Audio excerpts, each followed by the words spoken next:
대의원실이 후원하는 북한인권법 시행을 위한 바람직한 방향은 이란 제하의 공개 세미나를 큰 박수와 함께 시작하도록 하겠습니다. 먼저 국민의례가 있겠습니다. 모두 기립하셔서 앞쪽에 국기를 이동해 주시기 바랍니다. 국기에 대하여 경례.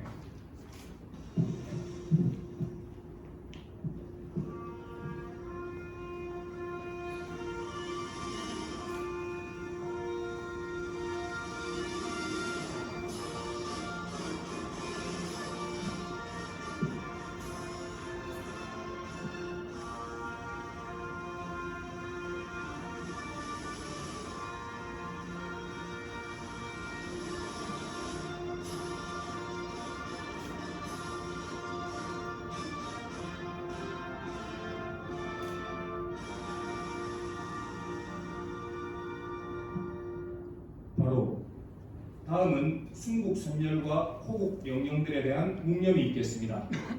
1동 묵념.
바로 모두 자리에 앉아주시기 바랍니다.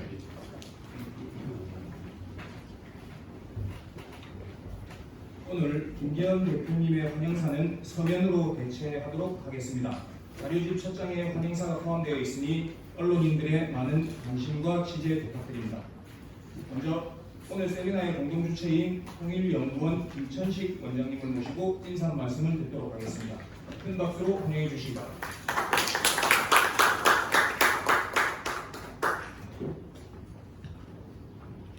예, 제가 여기 앉아서 말씀을 드릴 수밖에 없는 것 같습니다.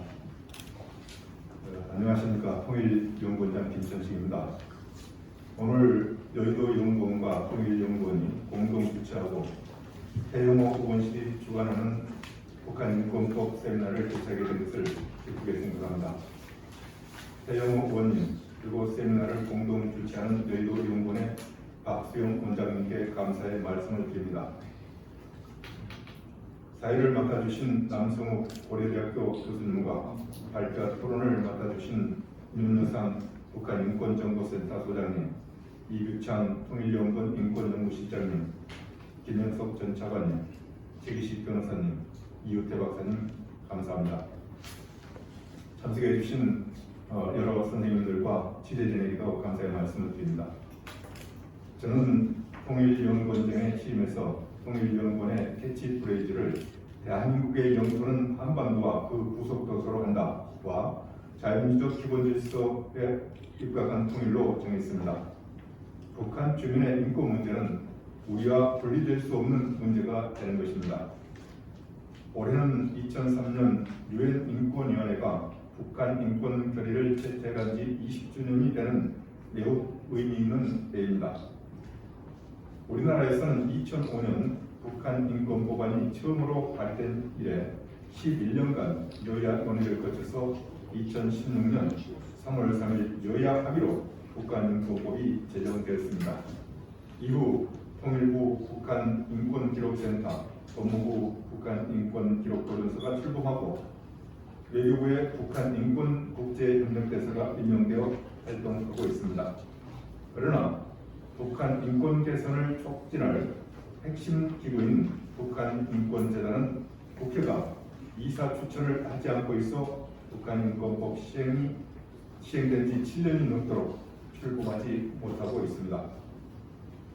북한 인권 문제가 정치적 관점에서 조명되고 정쟁이 대상이 되어버렸습니다.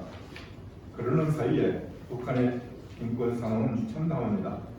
북한은 유일 영구 체제로서 주민들의 정치적 자유가 없으며 사상, 양심, 종교의 자유를 박탈당하고 있습니다. 정치법 수용소를 비롯해서 구금시설에서는 고문과 비인도적인 처우가 자행되고 있습니다. 코로나19 이후 방역조치 위반에 대해서도 공개 체험이 진행됐다는 질문이 수집되기도 했습니다. 북한 인권 문제에 대응하고 북한 주민의 인권을 증진 활동을 하기 위해서 북한 인권재단의 출범이 매우 절실한 상황입니다. 지난 4월 윤석열 대통령은 방미 중에 하버드 대학 강연에서 한 사람의 자유를 박탈을 당하고 있다면 모든 사람이 자유로운 것이 아니라고 했습니다. 우리는 북한 주민들의 자유와 인권을 침해당하고 있는 것을 바라만 보고 있을 수 없습니다. 북한 주민의 인권 개선을 위한 노력을 적극적으로 기울이는 것에 대한 것이 대한민국의 의무라고 생각합니다. 오늘 통일연구원과 여유연구원의 공동 세미나에서 북한 인권 문제를 정쟁의 대상이 아닌 인류 보편 가치로 규정하면서 북한 인권법에 조속하고 정상적인 집행을 위한 북한 인권법의 개선 제안이 나오기를 기대합니다. 감사합니다. 다음엔 오늘 세미나의 또 다른 공동 주체인 여의도연구원 박수영 원장님을 모시고 인사 말씀을 듣는 순서를 갖도록 하겠습니다. 큰 박수로 박수영 원장님을 환영해 주시기 바랍니다. 네, 감사합니다. 여의도 원장입니다. 오늘 날씨도 이렇게 꾸준데 비가 오락가락하고 있는 날씨에 참석해 주시고 이렇게 감사드립니다. 오늘 1시간 반, 2시간 정도 좋은 공부가 되고 합의가 이루어지고 공통분모를 찾았으면 좋겠습니다. 올해가 이제 2023년 특별한 해입니다. 왜냐하면 2003년에 우리 유엔 인권위원회에서 북한 인권 결의안을 채택하는 것이기 때문에 그게 딱 20년 되는 해가 바로 올해입니다. 그리고 또 유엔 인권조사위원회가 만들어진 것이 10년 전입니다.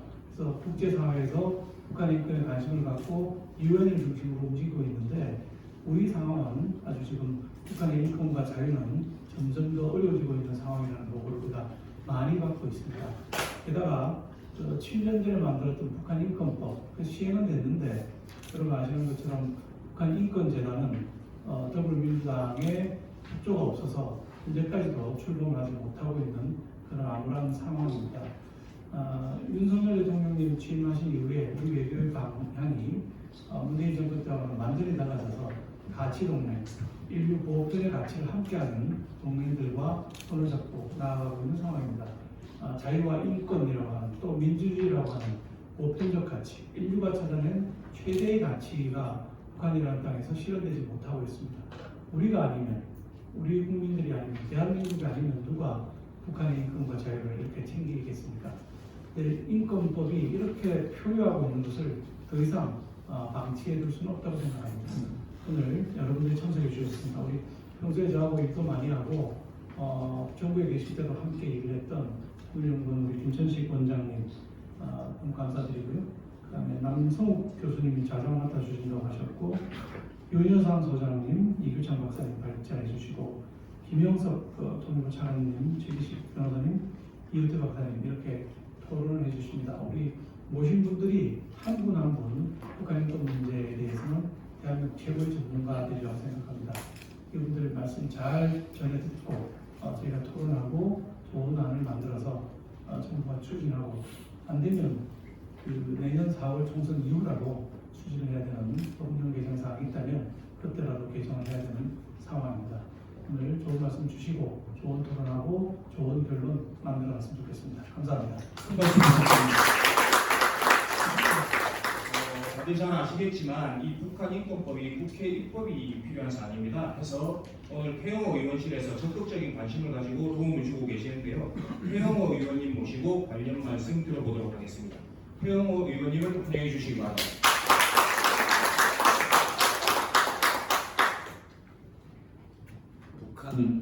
북한 인권법이 2016년도에 나왔습니다. 그래서 제가 그때 당시 북한에 있었는데요. 북한 인권법이 드디어 11년 만에 대한민국 국회에서 통과됐다. 이게 대단히 큰 뉴스로 외국 언론들도 이제 크게 보도했고, 또 이와 관련해서 해외에 있던 저를 비롯한 북한 외교관들에게도 드디어 이 북한 인권법이 이 우리와 같은 민족인 대한민국에서 통과되었으니 이제부터 북한 주민들의 인권 상황을 개선하기 위한 그런 새로운 동력을 부여받았다. 이렇게 저도 생각했고, 또 제가 탈북을 결심하게 된 2016년에 탈북을 결심하게 된 여러 요인들 중에 하나가 한국에 와서 이 북한 인권법이 나왔으니까 이 법에 응모해서 여러 가지 북한 주민들의 인권을 개선하기 위한 활동을 해보자 이렇게 생각하고 제가 2016년도에 이 법이 나올 때 나왔는데요.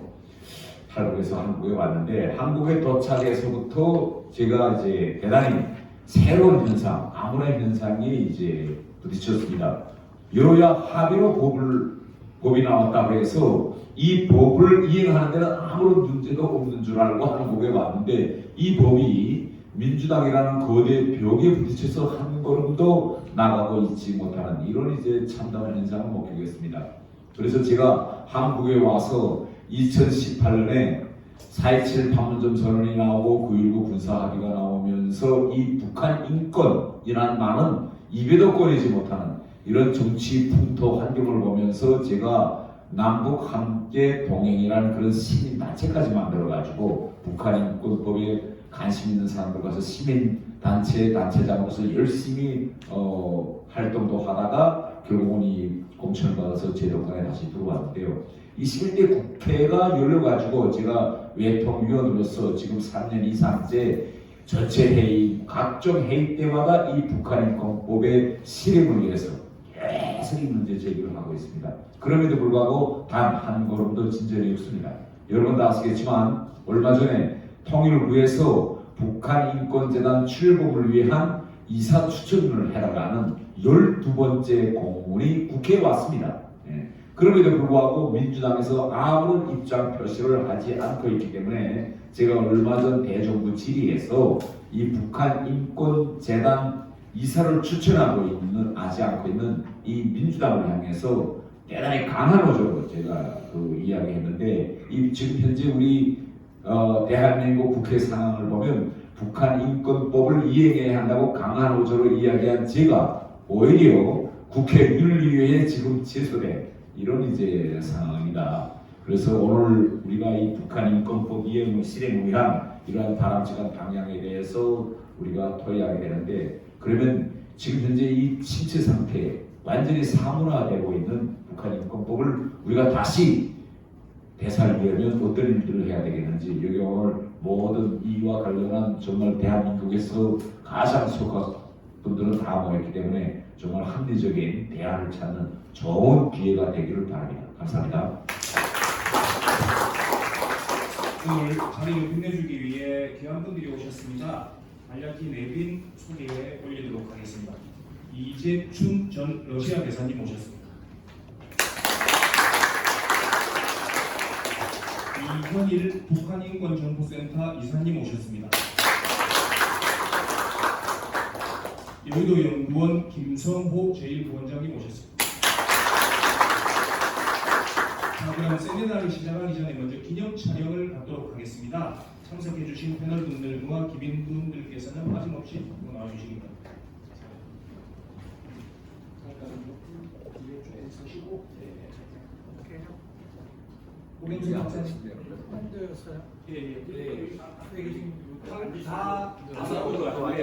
다섯 분 앉으시고, 뒤에 좀 서시고.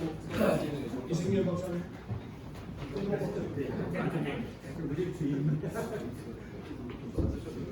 한 분 더 앉으시고, 다섯 분 앉으시고, 자, 하나, 둘, 셋 하면 촬영하겠습니다. 하나, 둘, 셋. 자, 파이팅 한번 하겠습니다. 자, 하나 둘 셋 하면 파이팅 해주십시오. 북한인권법 하면 파이팅 해주십시오. 북한인권법 화이팅! 한 번 더 북한인권법 화이팅! 네, 감사합니다. 자리 좀 정리해 주세요.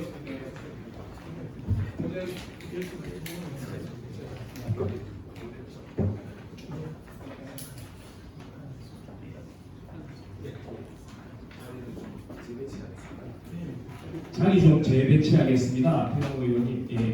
자, 우리 2부 행사에 저희 사회자분이랑 예, 가운데로 좀 사회자랑 발표자 조금 가운데로 모셔야 됩니다. 네.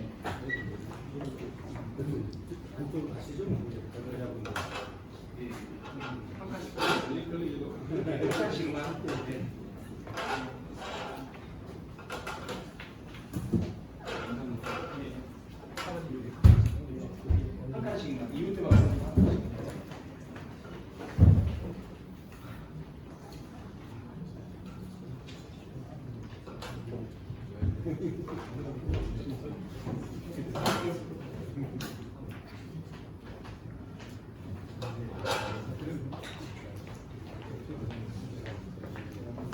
오늘 참석해 주신 패널 분들을 소개해 드리도록 하겠습니다.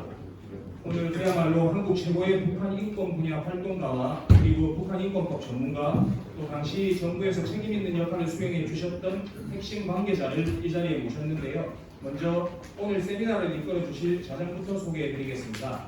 한국 최고의 북한 통일 문제 석학 고려대학교 통일융합연구원 원장 남성욱 원장님을 소개하겠습니다. 다음은 발제를 맡아주실 두 분입니다. 윤여상 북한인권정보센터 소장님을 소개해드리겠습니다. 아울러 두 번째 발제를 해주실 통일연구원 이규창 인권연구실장님 모셨습니다. 이어서 오늘 토론자로 총 세 분을 모셨습니다. 먼저 북한인권법 통과 당시 청와대 통일비서관으로 관련 정책 결정 과정을 누구보다 잘 알고 계시는 김영석 전 통일부 차관님 모셨습니다. 다음은 북한인권법의 법적인 분야를 토론해 주실 최기식 변호사님 모셨습니다.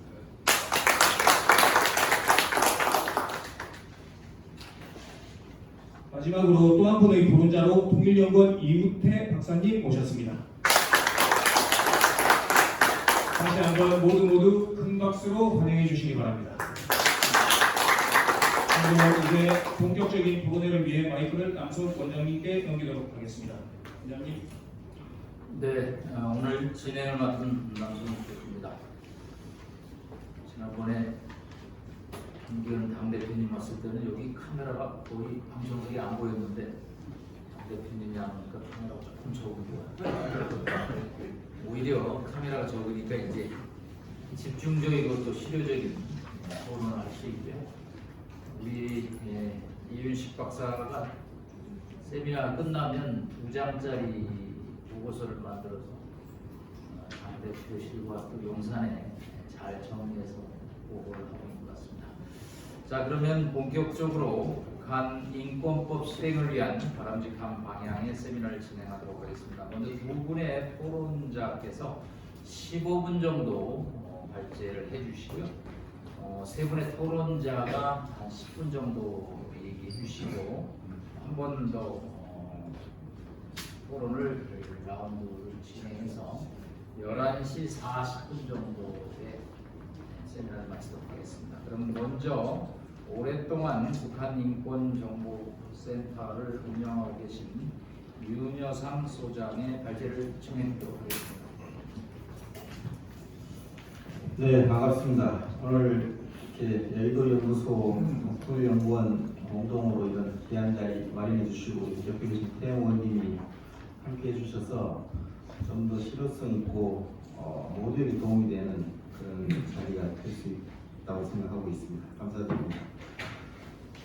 저는 북한인권법 제정 과정도 지켜봤고 또 관련 일을 몇십 년 하고 있기 때문에 지금도 전체적인 많은 고민을 갖고 있습니다만 오늘은 이 주제가 북한인권법 실행을 위한 바람직한 개선 방향 이렇게 되어 있는데요.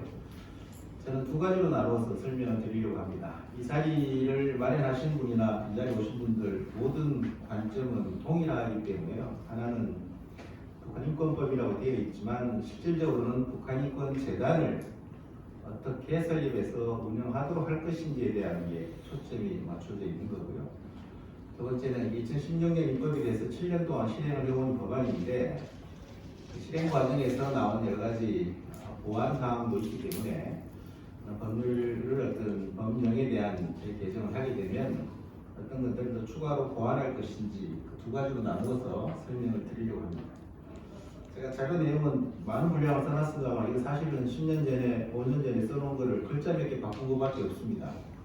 제가 게으름도 있지만 대한민국 여의도 정치에 우리 민주당과 우리 양당의 북한 인권에 대한 관계되는 사안이 전혀 달라지지 않았기 때문입니다. 아마 이대로라면 제가 5년 뒤에 다시 발표해도 연도만 바꿔도 큰 문제가 없을 만큼의 상황이기 때문에 이것이 정확한 저희들의 현실인 거죠.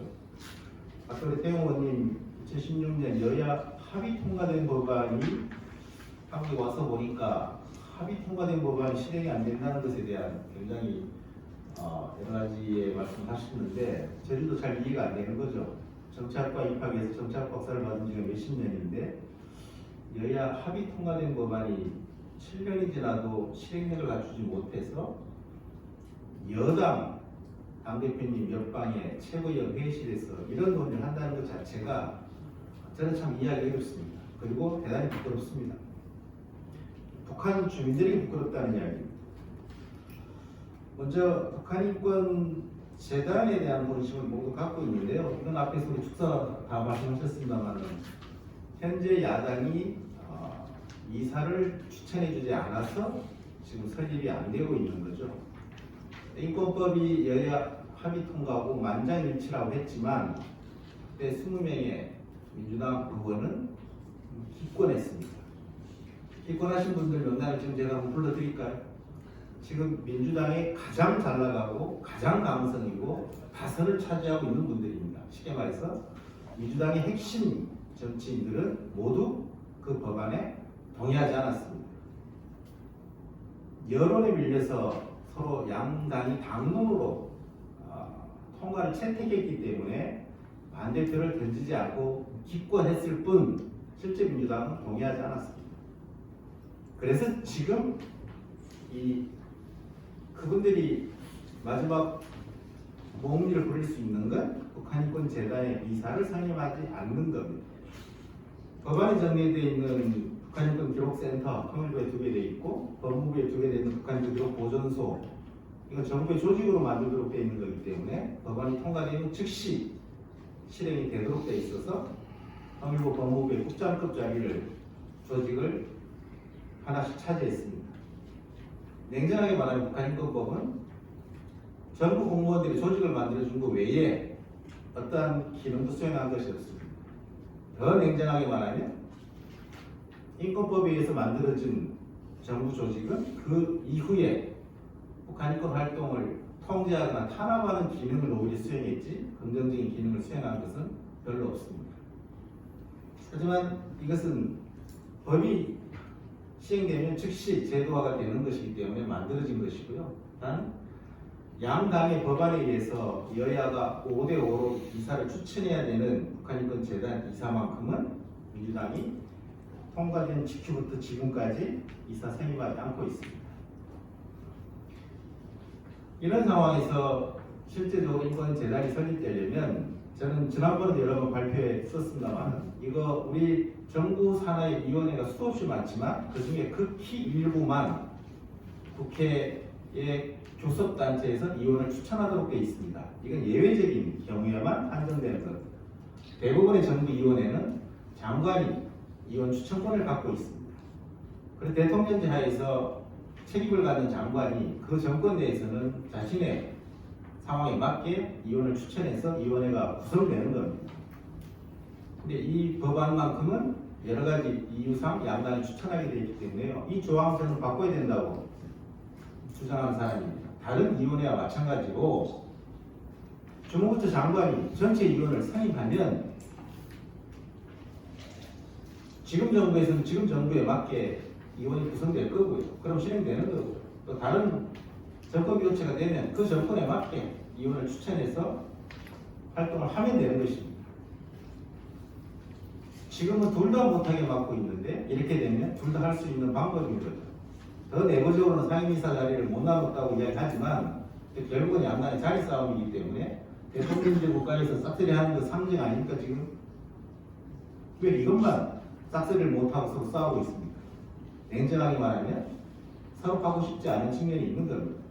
그래서 저는 이 조항, 이사의 선임 조항을 장관 주무부처에서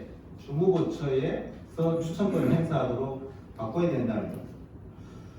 그렇게 하려면 결국 지금 이 국민의힘의 입장을 반영하려면 내년 총선에서 절대 다수당이 되어서 법을 바꾸고 그렇게 시행해야 되겠죠. 지금 누가 절대 다수당이 될 수 있지 알 수 없는 상황에서 그나마 이걸 실행을 하려면 지금 IB의 차원에 나오고 있는 재단 이사를 지금 국민의힘은 5명을 추천해 놓은 상태지 않습니까? 통일부 장관님도 2명을 추천한 상태고 통일부 장관이 추천한 2명에다가 지금 여당이 추천한 5명을 통일부로 보내서 7명으로 12명 의원 중에 7명이면 과반수가 넘기 때문에 7명으로 먼저 재단을 설립한다. 이게 하나의 아이디어로 나와 있습니다. 근데 이것이 법률 검토 과정에서 가능한지에 대해서는 법률가들 간에 이견이 있습니다. 가능하다는 입장도 있고요. 가능하지 않다는 입장도 있죠. 원래 법률 전문가들은 법정에서 상대방을 변호해서 싸우고 다투고 있지 않습니까? 어느 쪽이 맞다고 할 수 없는 거죠. 하지만 이것이 가능하다고 해도 지금 되지 않는 이유는 이 국회에서 명단을 행정부로 보내는 것은 국회의장의 권한입니다. 국회의장은 국민의힘으로부터는 명단을 받았지만 민주당으로부터는 받지 않았기 때문에 두 당의 명단이 합쳐졌을 때 송부하겠다는 입장을 갖고 있어서 지금 여당만의 명단을 보내지 않겠다는 입장으로 알려져 있습니다. 이것도 역시 국회의장 입장을 바꾸려면 국회의장을 바꾸셔야 되는 거죠. 지금 가능한 것은 이 7명으로 선 구성하는 것이지만 이것도 명단을 송부할 수 있는 권한은 국회의장의 권한이기 때문에 지금 야당 출신의 국회의장 입장을 바꾸지 않으면 불가능합니다.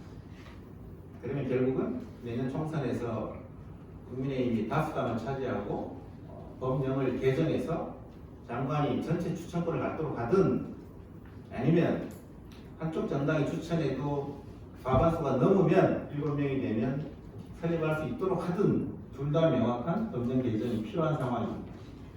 근데 우리가 좀 더 고민해 봐야 되는 건요. 지금 우리가 민주당에 대해서만 비판을 하고 있지만 이 법안 2005년 처음 발의되고 11년 동안 통과되지 못했을 때 지금 국민의힘 전신 새누리당 절대 다수당이었습니다. 지금 여당이 다수당일 때도 통과시키지 않았습니다. 이건 정확한 이야기입니다. 저희들이 엄청난 비판을 했습니다. 여야가 서로 정권 개최를 하고 국회에서도 여러 번 변화가 있었지만 여당이 다수당일 때도 이 법안에 적극적인 의원은 극소수였고 그래서 통과되지 않았던 겁니다. 2006년 북한에서 여러 가지 군사적인 도발도 하고 핵실험도 하고 이런 전체적인 분위기에 휩쓸려서 여론에 밀려서 이것이 통과된 것이기 때문에 지금의 여당도 이 부분에 대해서 그렇게 자신만만하게 떳떳하다고 말하기 어렵다는 것입니다. 저희들의 의무는 지금 윤석열 대통령의 강한 의지가 있기 때문에 여당이 여기에 강한 드라이브를 걸고 있고 내년에 과반수를 차지하면 저희들이 생각하는 정도로 전개될 거라고 믿고 있지만 대통령실에 강한 드라이브가 걸리지 않는 조건에서 지금의 여당도 과거에 이 법안에 적극적이지 않았다는 것은 명확하게 인식하고 다음 같은 상황이 되었을 때 명확한 행동을 취해 주셔야 되는 것입니다. 저는 이 법안이 결국 북한인권 재단이 설립되려면 제가 말씀드린 두 가지 조건 중에 하나는 성립돼야 된다. 가장 바람직한 것은 결국 정권 교체는 계속되는 것이기 때문에 주무부처 장관이 전체에 대한 위원회 추천권을 갖는 게 맞다라고 보는 겁니다. 7명으로 선임하는 것은 가능할 수는 있지만 그거는 편법에 가까운 것이기 때문에 향후에 또 다른 문제를 야기할 수 있다는 겁니다. 그래서 양당이 진정으로 북한인권법, 북한인권재단을 설립하려면 지금 이런 자리가 국민의힘만이 아닌 민주당 지도부와 그때 기권을 한 지금 민주당 핵심 인사들이 20명이 넘는 그분들이 그대로 공천을 받아서 그대로 현직을 유지하고 있습니다. 제가 탈락된 분 거의 못 봤습니다. 그분들에 대한 설득 작업, 이 법안에 미온적이고 반대 입장을 갖는 분들에 대한 설득 작업의 수준이 북한인권재단의 설립의 시점을 앞당기는 것이지 국민의힘 내에서의 강한 논리로는 가능성하고 관계가 없다는 것. 이 법은 민주당이 피를 쥐고 있고 거기에 동조하는 분들이 그런 사회 세력이 여기에 협조해야만 결국은 통과되는 것입니다. 냉정한 정치 현실이지 않습니까? 이것에 대한 표출이 다음 총선에서 나타나겠지만 총선 결과를 기다리기 어렵다면 이런 자리가 사회 각 세력, 민주당을 지지하는 분들과 그 강경한 입장을 가진 분들에게 설득 작업이 있어야만 되는 것이지 탓을 하는 것만으로는 절대 통과되지 않을 거다라는 생각을 갖고 있고요. 이왕에 법을 보완하고 개정을 한다면 좀 더 많은 부분들이 보완되어야 된다고 생각합니다. 제가 이 요약문에 13페이지 써놨는데 이런 자리 오면 누가 다 읽어보는 거 잘 없지 않습니까? 야, 듣는 것도 바쁜데 지금 요약문 한 페이지에 첫 13쪽에 다 제가 정리해놨습니다. 지금 통일부와 법무부가 각각 조사는 통일부가 하고 보고하는 법무부가 하는 참으로 묘한 정치적 타협을 한 건데요. 이거 당연히 합치세요. 제가 지금 살아본 바에 의하면 공무원들 조직 손보는 게 가장 어려웠습니다. 정치를 해본 적은 없지만 어느 부처의 국다리를 없애는 게 대단히 어려운 일이겠지만 이거 적어도 운영의 효율성을 위해서는 조사와 자료관리 한 기관에서 해야 됩니다. 정확하게 말하면 북한인권법은 향후 형사처벌하겠다는 목적을 갖고 있는 건데 법안에는 목적이 전혀 나와 있지 않습니다. 당시 새누리당은 형사처벌 목적으로 이 법안을 발의한 거고 민주당은 형사처벌은 아니고 인도적 지원을 강조하기 위해서 통과시켜 준 겁니다. 그래서 법무부가 원래 맡아야 될 주무부처를 통일부하고 쪼개준 것이거든요. 이거 원 법안의 목적으로는 법무부가 맡아야 되는 겁니다. 형사처벌하겠다는데 검사가 조사를 못하고 검사가 형사처벌을 위한 서류를 만들지 못하는 지금 행정조사거든요. 검사가 통일부에 파견됐을 때도 행정조사 요원이었지 검사 역할은 아니었습니다. 이거는 목적도 기능도 맞지 않는 정말 어정쩡한 정치적 타협이었습니다. 이왕에 정치적 타협하실 거면 한 번 더 하셔서 법무부로 통합하시는 게 맞다 정도고 정부가 보유하고 있는 그 자료 일체 외부에 나오는 법이 없습니다. 본래 정부라는 게 독점이고 규제고 통제가 몸에 배이는 것이어서 그렇지만 요즘 거버넌스 서비스 이런 개념 하지 않습니까? 적어도 정부가 북한인권 기록 자료, 민간과 국제사회가 사용할 수 있도록 공유할 수 있도록 법에 명시돼야 됩니다. 정부 관료들은 법에 명시된 것도 하지 않는 경우가 있는데 명시되지 않는 걸 찾아서 하는 경우는 태어나서 본 적이 없습니다. 그렇게 해서도 안 되는 거죠, 공직자에. 법적 근거를 만들어 주십사는 겁니다. 또 저희들 2019년 강제북송 거부 사건 저 같은 사람이 강력하게 제기하고 보수 고발도에서 통일부 블랙리스트 1호라고 되어 있습니다만은 아직도 안 풀렸습니다. 그때 정부가 독단적으로 판단했기 때문입니다. 지금도 얼마나 더 많은 사람들이 그 전에 그런 식으로 북송됐을지 국정원 자료를 공개하지 않으면 알 수 없습니다. 이거 북한주민 송환 심의위원회 같은 민간과 전문가가 참여해서 심의할 수 있는 제도를 만들어야 한다는 겁니다. 통일부 장관님이 지금 납부자 대책위원회 만든다고 되어 있지만 제북 응유 국민 송환위원회 같은 것도 역시 정부 산하에 명시적으로 두고 이것도 북한인권법에서 포함해야 된다는 겁니다. 북한인권 민간단체 협의회를 최근에 만들었습니다만 대북지원 민간단체 협의회는 1999년에 만들어서 통일부와 민관정책협의회를 1년에 2번 공식적으로 하고 있습니다. 북한인권 단체는 24년 동안 이거 구성도 하지 못했습니다. 지금 이제 52개 단체가 최근에 구성을 했는데 역시 이것도 통일부가 공식적인 인정을 미루고 있습니다. 이런 부분 입법에서 명시적으로 포함시키고 정책 파트너로서의 지원과 지휘를 크게 해줘야 됩니다. 지금 북한 인권 대사님이 임명이 돼서 굉장히 활발한 활동을 하고 있습니다. 하지만 이 상근직도 아니고 미국도 상근입니다. 미국 북한 인권 대사가 상근인데 대한민국 북한 인권 대사는 상근도 아니고 전담 보조 지원 인력도 없습니다. 이거 입법을 통해서 미국처럼 상근으로 바꿔주고 지원 인력을 추가해 주셔야 되는 거죠. 또 하나 더 저는 북한 인권 업무 납부자 국공법 이상가족 포함해서 이거 통일부가 만든 게 적절하지 않다.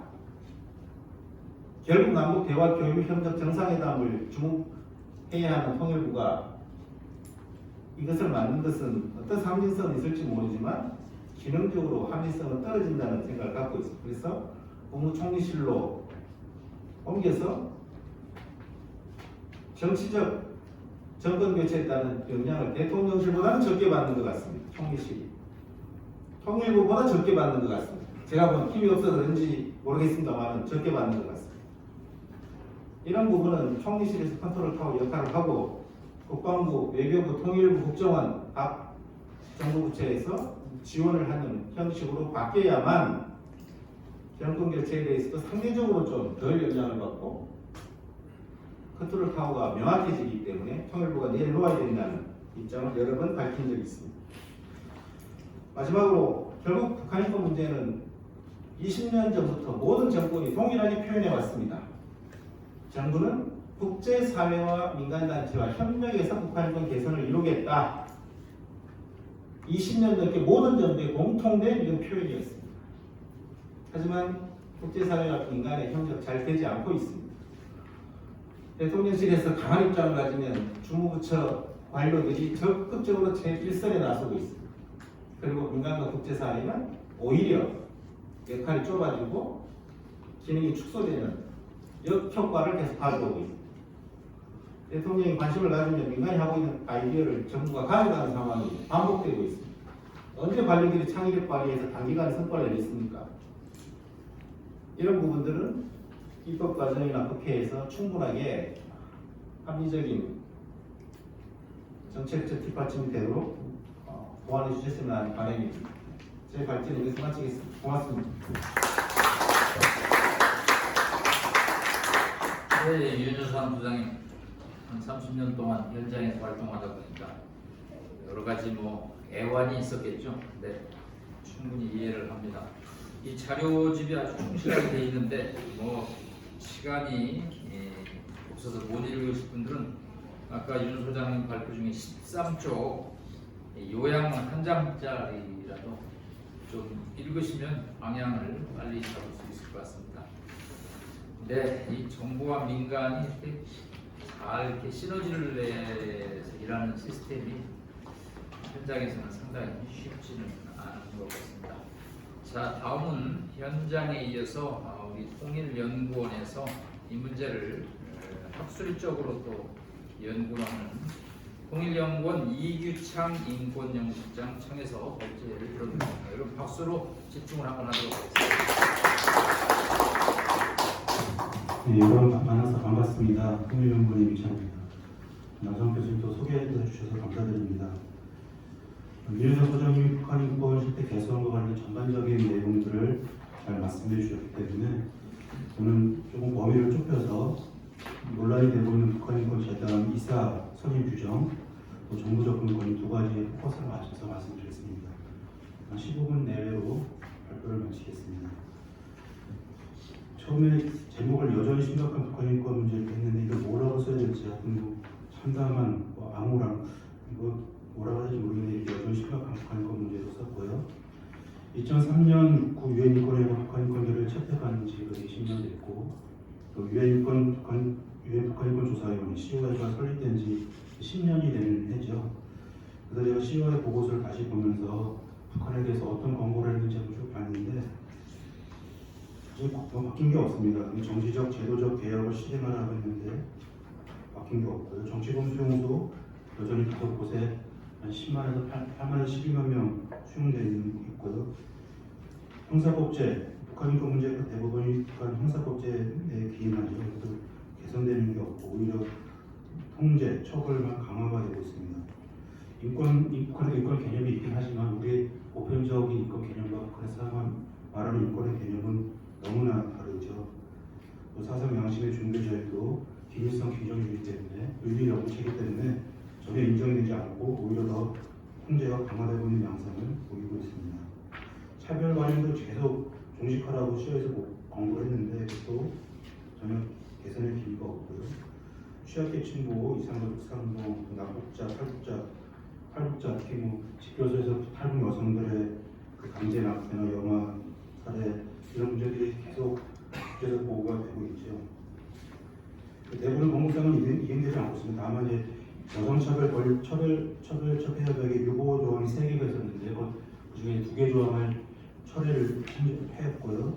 유엔 장애인권리협약을 기준하고 이행보고서 제출 이 정도만 10월 보고서의 공무상을 이행한 정도고 나머지는 개선된 게 없고 오히려 이제 더 인권이 악화되고 있는 것 같습니다. 우리 원장님이 말씀하셨지만 공무미 비행도적 처우가 지금 자행되고 있고요. 또 코로나19 발생 전후에서 사회통제가 더 악화되고 있는 것 같습니다. 저희 또 북한인권 대처를 위해서 탈북민 조사를 하고 있는데 이 비상방역법이 있죠. 이게 조항 보면 3개 조항에 대해 3개 범죄에 대해서 사형을 처할 수 있도록 되어 있습니다. 근데 실제로 면담해 본 결과 방역수칙을 위반해서 공개 처방을 받다는 이런 증언도 수집이 되고 있습니다. 이런 내용들은 제가 정리해서 12월 연말에 북한인권 백서에 담을 생각이고요. 또 제가 뒤에 말씀드리겠지만 군중신고법에 이어서 방송사상문화 대기업법, 청년교육보장법, 평양문화법 이런 게 계속 제정을 해서 우리는 헌법 4조에 자유적 기본질서에 입각한 헌법 통일을 하라고 되어 있는데 북한은 오히려 기밀성 김정일주의를 더 강화를 하고 오히려 김정은의 개인 우성화를 법제화해서 오히려 반대의 방향으로 나가고 있는 거죠. 두 번째, 국회 이사람 추천은 미행을 추가하지 못한 북한인권 재단에 대해서 보겠습니다. 우리 북한인권법이 2005년에 처음으로 발의돼서 11년 만에 제정이 됐고 그래서 통일북한인권 기록센터, 법무부 북한인권 기록 보존소, 국제협력 인권 대사가 이런 데서 활동을 하고 있죠. 근데 북한인권법의 가장 핵심이라고 할 수 있는 북한인권 재단이 출범을 못하고 있습니다. 그 이유는 이사 선임 규정 때문에 그렇죠. 이게 북한인권법 역할인 임무는 북한인권법 10조 3항에 적어놨습니다. 남북 북한인권 실태관을 조사 연구 등 중요한 역할을 인권재단이 하고 있죠. 51페이지를 보시면은 다른 법에는 그 재단과 관련된 다른 법에는 이사 선임을 어떻게 규정하고 있는지를 좀 제가 찾아봤는데요. 우리 북한인권법의 이사 규정은 12조에 되어 있습니다. 이사장 1명을 포함한 12명 이사를 두고 이사가 통일부 장관 추천인 이사 2명, 여야 동수로 추천을 해서 통일부 장관이 임명하도록 그렇게 되어 있죠. 아마 이제 11년간의 논의 끝에 아마 이런 규정이 들어가지 않았으면 북한인권법이 합의가 안 됐을 것 같아요. 근데 오히려 이 규정 때문에 북한인권 재단 출범이 더 발목을 잡고 있는 게 아닌가 그렇게 생각을 하고요. 51페이지 표에 적어놨는데 5개 법을 적어놨는데요. 한 아프리카 재단의 경우에도 주무장관이 외교부 장관이 임명하도록 되어 있고요. 한국국제교류재단도 외교부 장관이 임명. 한국국제보건의료재단도 이사장의 추천을 받아서 보건복지부 장관이 임명. 동북아 역사재단도 교육부 장관이 이사장의 추천에 의해서 외교부 장관이 협의를 거쳐 임명. 또 우리 북한인권 주민지원재단, 남북 하나재단이죠. 여기는 이사장의 추천에 따라서 통일부 장관이, 주무장관이 임명하도록 되어 있는데 우리 북한인권법이 이사장만 상당히 지금 이례적으로 이렇게 되어 있고 이것 때문에 출범을 못하고 있는 거죠. 그래서 제 생각은 다른 법률의 이사 선임 규정처럼 그 이사장의 추천을 받아서 주무장관이 통일부 장관이 임명하는 게 어떨까 하는 생각입니다.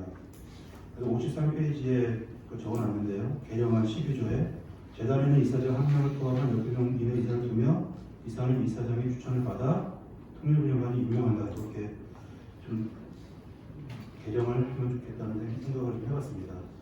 그다음 52페이지 이사장 선임 규정인데요. 이사장 선임 규정도 그 표 위에 다른 법을 적어놨는데 한아프리카 재단도 외교부 장관 제청으로 대통령이 임명, 국제교류재단도 외교부 장관 제청에 대통령이 임명, 국제보건의료재단은 보건복지부 장관이 제청인데 대통령이 임명. 동부역사재단은 교육부 장관 제청에 공중위를 거쳐 대통령이 다 대통령이 임명하는 걸로 되어 있죠. 다만 예외적으로 북한이탈 주민재단, 남북하나재단만 북한이탈 주민 문제에 관한 학식과 경험이 풍부한 사람 중에서 이사회 제청으로 통일부 장관 임명, 요거만 조금 되게 다르게 되어 있습니다. 그래서 이 다른 법률처럼 우리 북한인권법에는 이사장을 이사 중에 호선하게 되어 있는데 이것도 다른 법들과 비교해보면 상당히 좀 이례적입니다. 그래서 다른 법률들처럼 주무장관인 통일부 장관의 제청으로 국무총리를 거쳐서 대통령이 임명하는 걸로 북한인권법을 개정하면 어떨까 하는 게 제 제안입니다. 53페이지에 그 규정을 적어놨고요. 다만 이제 북한인권 주민재단하고 북한인권 주민재단하고 북한인권 재단하고는 다 통일부 산하잖아요. 그래서 그런 것을 감안하면 북한인권 주민재단처럼 통일부 장관이 임명하는 것도 그런 대안으로 가능하지 않을까 그런 생각을 하고 있습니다. 그다음에 53페이지인데요. 지금 국제사회와 북한이 가장 대립하고 있는 게 정보 접근권입니다. 물론 이제 북한인권 시대가 열악한데는 재해나 기후변화 이런 환경적인 노력도 있죠. 여기저기 그런 것 때문에 인도적 지원도 해야 되고 재해재난 협력도 해야 되고 하는데 그리고 가장 큰 원인은 북한 당국, 북한 체제 문제죠. 구조적인 문제입니다. 그러니까 북한이 변하지 않으면 이 북한 인권 문제가 개선될 수가 없는 거죠. 그래서 이 북한 인권 변화, 북한 주민들의 인권 증진을 위해서 국제사회가 계속 강조해온 것이 정보 접근, 외부 정보 문화가 들어가서 북한 주민들이 외부의 객관적 실상을 알아야 된다 이런 걸 얘기를 했는데 제가 12년쯤인가 그 면접관 북한 주민이 있는데 그때 김정일이 죽었거든요. 근데 몰랐어요. 여기 와서 뉴스 보고 알 정도로 거의 폐쇄적인 사회입니다. 시간이 많지 않아서 제가 법은 다 좀 말씀을 못 드리는데 54페이지, 52페이지에 보시면 북한이 2019년 공중신고법을 제정하고 그에 방송사상 문화개혁법 2020년에 제정하고 2021년 청년교육보장법 올해 1월에 청년문화보호법 제정을 하면서 여기 보시면 공통적으로 나오는 게 이제 가운데 지금 반동사상 문화개혁을 보시면요. 반동사상 문화개혁을 개혁하는 것이 사회주의 사상을 고수하고 북한의 사상을 고수하고 사회주의제를 곳곳이 수호하기 수준이고 이게 반동사상 문화개혁법, 청년교육보장법, 평행문화 다 공통적으로 나옵니다. 북한 체제를 수호하기 위해 수호하는 목적이다. 사회주의 사상, 김일성, 김정주의를 보수하겠다. 이런 게 이 법들의 목적입니다. 56페이지 보시면요. 그 다음에 혁명사적사업법이라고 또 제정을 했는데요. 결국 북한이 사상 통제를 한 그 근본적인 기저에는 김일성, 김정일주의, 이게 북한은 2019년 북한헌법을 개정하면서 기존의 주체사상 대신에 김일성, 김정일주의로 바꿨죠. 10대 원칙, 노동당 교육에 다 김일성, 김정일주의가 되어 있습니다. 주목하는 건 이 혁명사적사업법은 여기 김일성, 김정일뿐만 아니라 김정은 여기서 2조에 되죠. 김정은 동지를 옹호고소하고 계승 발전시키는 데 이렇게 해서 북한법에서는 처음으로 개인으로서의 김정은을 묵상화하는 법규고요. 이것이 아마 앞으로 향후 강화될 것으로 전망이 됩니다. 이에 반해서 국제사회는 정보문화협을 이렇게 강조하고 있는데요. 미국 북한인권법, 일본 북한인권법, 우리 북한인권법이 있는데 미국의 북한인권법하고 우리 북한인권법 비교할 때 가장 큰 차이가 미국은 이 정보 접근을 굉장히 강조를 합니다. 그리고 거기에 따라서 라디오 방송 시간 확대, 또 민간화재 지원하는 것들도 있고요. 2008년, 2012년, 2018년 세 차례 연장이 됐는데요. 그러면서 정보전 57페이지 위에 보시면 정보전달 매체를 USB나 소형 SD 카드, 오디오 플레이 등으로 점점 더 구체화, 확대화하고 있습니다. 그리고 작년 말에는 북한 검열 및 감시에 대응하는 2021년 오토 원격법 이런 거 제정했습니다. 오토 원격이 있지 않겠다는 게 특징이죠. 근데 이 법은 북한 정부나 노동당의 검열에 연루되었거나 정보가 관련된 거죠. 책임 있는 외국인에 대한 자산 동결, 비자 무효화 등의 인권 제재를 부과하는 내용이고 북한 내 정보자유 중심 검열에 관한 내용은 이미 이 법의 심적인 내용입니다. 그리고 2021년 대북전단 문제 때문에 톰 렌터스 인권위원회 의회에서 이 문제를 청문회를 개최한 적도 있고 미 국무부가 해마다 각 국가별 연례인권 보고서를 발표하는데요. 2021년에 전단 문제, 남북관계발전법 개정 사실도 언급을 한 적도 있습니다. 또 킨타나 전 유엔 북한인권 특별보관도 남북관계발전법 개정에 대해서 우려를 표명한 적이 있고요. 그 58페이지에 우리 북한인권법에도 미국 북한인권법처럼 정보 접근을 강화할 수 있는 북한 주민들이 외부 실상을 깨닫고 스스로 변화할 수 있는 이런 내용이 좀 들어갔으면 좋겠다는 게 제 기본적인 취지고 그래서 1조 현행 북한인권법 1조도 여러 가지 문제가 있는데 하여튼 이것도 좀 간명하게 세계인권 선언과 국제인권 교육에 규정된 인권과 북한 주민의 자유로운 정보 접근 시간 여기 하나 더 들어가면 좋겠다는 게 제 생각이고요. 제 제안입니다. 그리고 2조 기본 원칙은 국가의 책무인데요. 상황도 신설을 해서 국가는 북한 주민의 자유로운 정보 접근 실현을 위해 노력해야 된다. 그리고 국가의 책무 조항도 하나 들어갔으면 좋겠다는 게 제 제안입니다. 그다음에 구조에 의한 정보 유입 활동을 좀 이게 구조가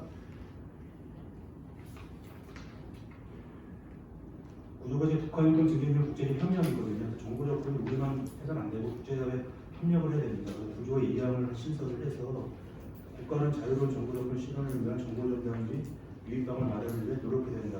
우리가 국내, 해외, 국제사회 다 같이 노력을 해야 된다는 취지의 규정이고 자세한 사항은 대통령령으로 정한다는 유명한 규정을 생각해 봤습니다. 이상 제 발제를 마치겠습니다. 감사합니다. 네, 학술적인 정리와 함께 또 이 법 개정안에 대해서 상세하게 안을 내주셨습니다.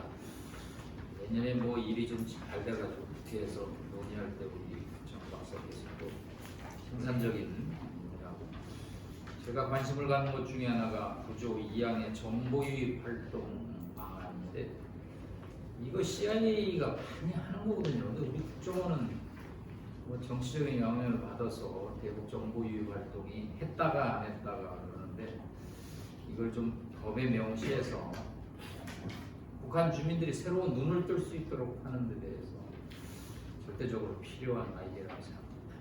자, 다음은 세 분의 토론자를 모시도록 하겠습니다. 우선 첫 번째 토론자는 김영석 전 통일부 차관님이십니다.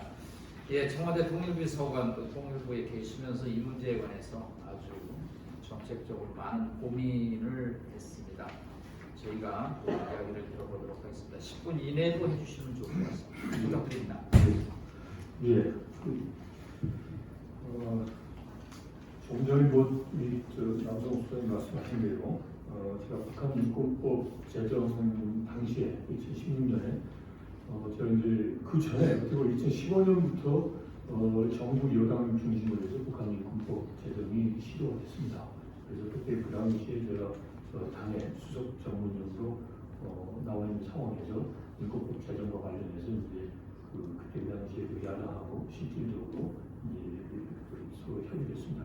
그때 10년 전 통일 통상위원회 강사님이 계셨고 그다음에 저쪽 야당에서는 이제 신재관 의원이 계속 참여했습니다.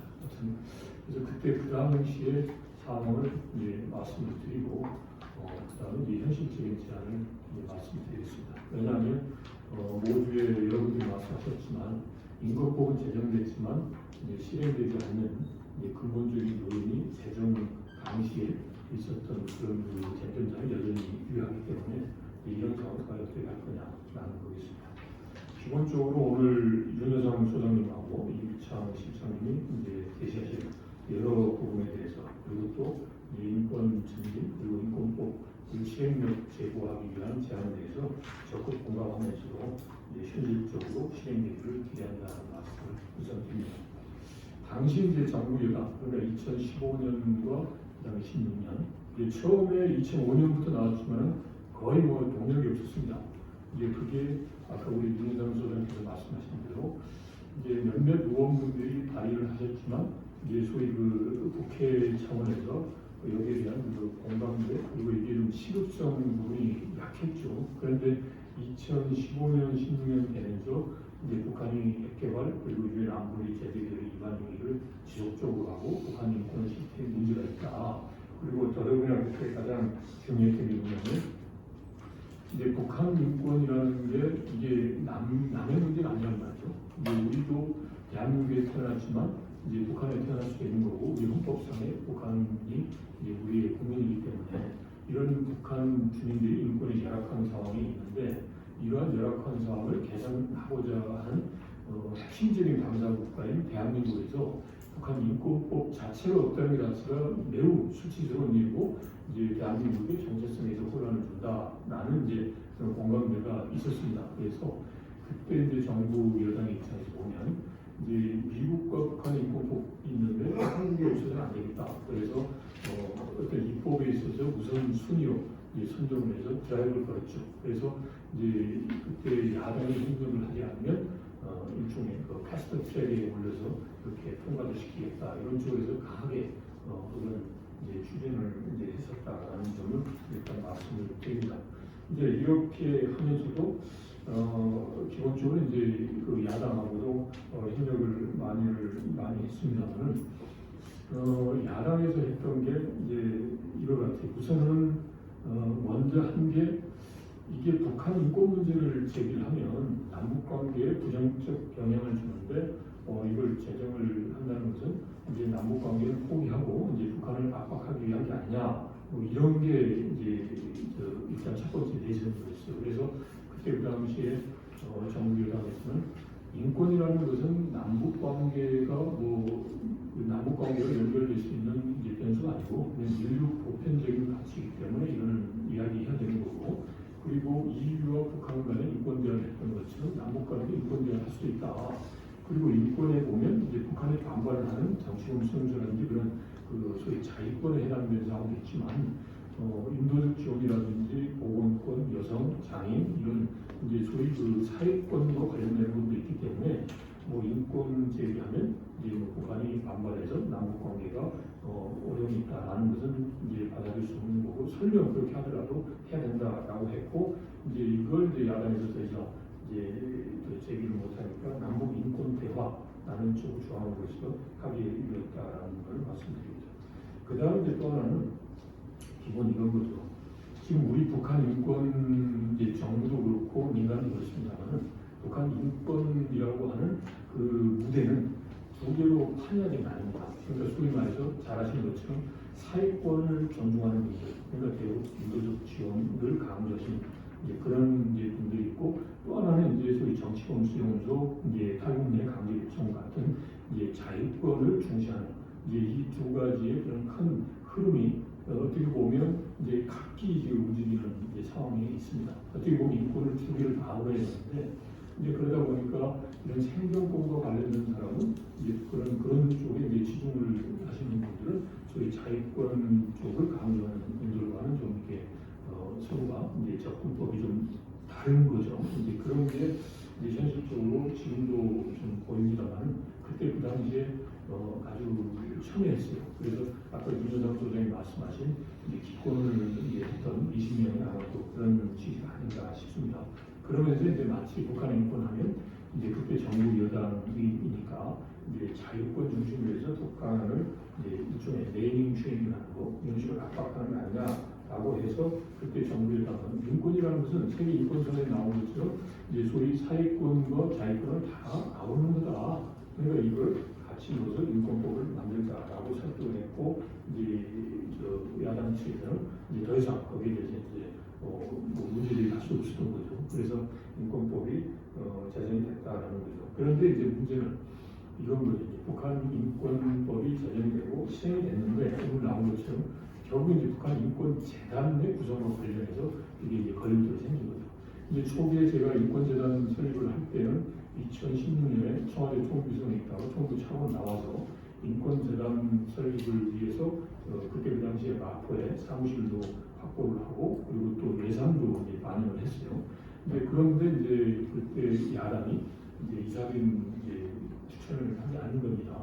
그런데 이제 결국은 이걸 두 가지 재단 북한 인권재단 왜 필요하냐면 민간과 정부 그다음 국제사회가 협력하는데 민간 중심으로 해야지 아무래도 인권 활동이 좀 더 효율성이 있는 거고 그리고 또 민간은 사실상 말씀드리면 재정적으로 풍족하지 않습니다. 그러니까 이건 이제 공익적 차원에서 정부의 도움이 필요하다라고 북한 인권재단이 했던 거고요. 그러다 보니까 결국은 이제 인권과 관련된 단체, 그리고 거기 그 인권과 관련된 단체는 정치적 공학에 따르면 이제 소위 여당과 이제 관련되는 단체, 또 야당과 관련되는 단체가 있단 말이죠. 그래서 북한 인권재단에 있어서의 그런 그 일종의 주도권, 이제 그런 이제 다툼이었던 거죠. 그래서 처음에는 이제 이사장, 그래서 총리 장관이 임명을 해야 된다라는 게 일반적인데 이제 그런 논란이 있었죠. 그러면 이사진을 균형 있게 구성해서 거기서 명망 있는 사람을 이제 호선하는 걸 해보자, 이런 식으로 해서 이제 이사진 했고, 그리고 저희가 정부 여당이 이제 생각하면은 정부에서 추천한 두 사람이 다 하니까 아무래도 이제 정부의 기조에 맞는 분이 할 수 있지 않느냐라는 거겠죠. 그리고 야당에게도 이거는 이제 나중에 정부는 이제 정부가 한 대로 정부 출연 단체니까 정부 중심으로 가야 되는 거 아니냐. 그래서 정부 추천도 해야 된다라고 해서 그걸 받아들였어요. 그런데 이제 결국은 이제 그때 당시 야당이 생각하는 게 이렇게 되면 정부 중심으로 가는 게 아니냐. 그러면서 이제 하는 게 그 야당 추천 이사 중에 한 사람을 상근직으로 해서 재단에 이제 계속 근무할 수 있도록 해줬으면 좋겠다. 이런 쪽으로 이제 이야기를 하다가 이제 그때 그 당시 기억하시겠습니다만은 이제 소위 박근혜 대통령이 뭐 탄핵과 관련된 여러 가지 이제 큰 폭풍으로 친 거죠. 그러면서 이제 정치권도 이제 다른 부분에 완전히 쏠려버리고 이런 식으로 해서 인권재단이 이제 표류가 됐고, 그게 북한 인권법 자체가 제대로 집행되지 않는 그러한 상황이 이루어졌습니다. 그래서 제 판단에는 그때 그 당시에 그 분위기, 그 흐름이 여전히 있다라고 생각을 하고 있고요. 그리고 조금 전에 두 분이 밝혔을 내용대로 그게 개정이 되면 좋겠지만, 이제 제가 보면 현실적으로 지금 정기국회 마지막 차원에서 보면 과연 이게 개정이 될 수 있을까? 그리고 아까 이준영 소장님 말씀하신 대로 핵심적인 그 역할을 하는 그 야당 인사들이 있는 가운데서 어려울 수도 있겠다라는 생각이 듭니다. 그렇지만 일단은 우선 그 정부 여당에서 북한 인권법을 이제 실행하기 위한 개정에 대해서 우선순위에 두고 그때 2015년, 16년에 했던 것처럼 이제 좀 반드시 입법을 해야 되겠다라는 이제 정부와 여당에서부터의 그 이제 확고한 그 의지가 일단 중요한 것 같고요. 그 다음에 또 하나는 이제 반대가 예상되는 야당의 국회의원들을 대상으로 해서 우리 북한 인권 인간 단체나 우리 공익적 시민 이제 단체 차원에서 일종의 이제 그런 그 재정에 대해 협력을 요청하는 그런 다양한 그런 활동을 할 필요가 있다 싶습니다. 그런데 이런 가운데서 하다 보면 이제 만약 이제 내년 총선 이후 총선도 되면 막 되고 난 다음에 인권법을 제일 우선으로 하기는 어려울 거란 말이죠. 그러면 앞으로 1년 이상을 또 이제 지금과 같은 상황으로 되고 그럼 마냥 기다릴 수밖에 없다는 거죠. 그래서 저는 이제 차선책을 한번 현실적으로 제안을 해보고 싶습니다. 그렇게 하기 위해서는 일단은 이제 야당이 이사 추천을 64페이지입니다. 이사 추천을 하지 않는 그런 명분이 있습니다. 그 명분을 우선 약화시키자. 그 명분은 뭐냐면 이제 이사를 추천하는데 정부 여당은 소위 자유권과 관련된 소위 말해서 가능성 인사를 이제 추천을 이제 할 거고, 그리고 또 이제 반대로 자기들은 이제 소위 사회권과 관련된 이제 소위 뭐랄까 좀 이제 북한과의 그런 대결, 북한이 싫어하는 그런 쪽은 이제 안 하는 이런 쪽으로 이제 할 거기 때문에 그렇게 되면 이제 강성 위주로 되고 그리고 또 파행이 된다. 이게 이제 하나의 이제 논리예요. 그러면 이걸 이제 깨뜨리기 위해서 우선 그러면 정부와 이제 정부도 그럴 거고 여야가 이사를 추천할 때 이제 균형 있게 하자. 그러니까 자유권에 해당되는 인사, 그 다음에 이제 사회권에 해당되는 인사, 그리고 북한 인권이라고 하는 그 실상을 제대로 이야기할 수 있는 사람.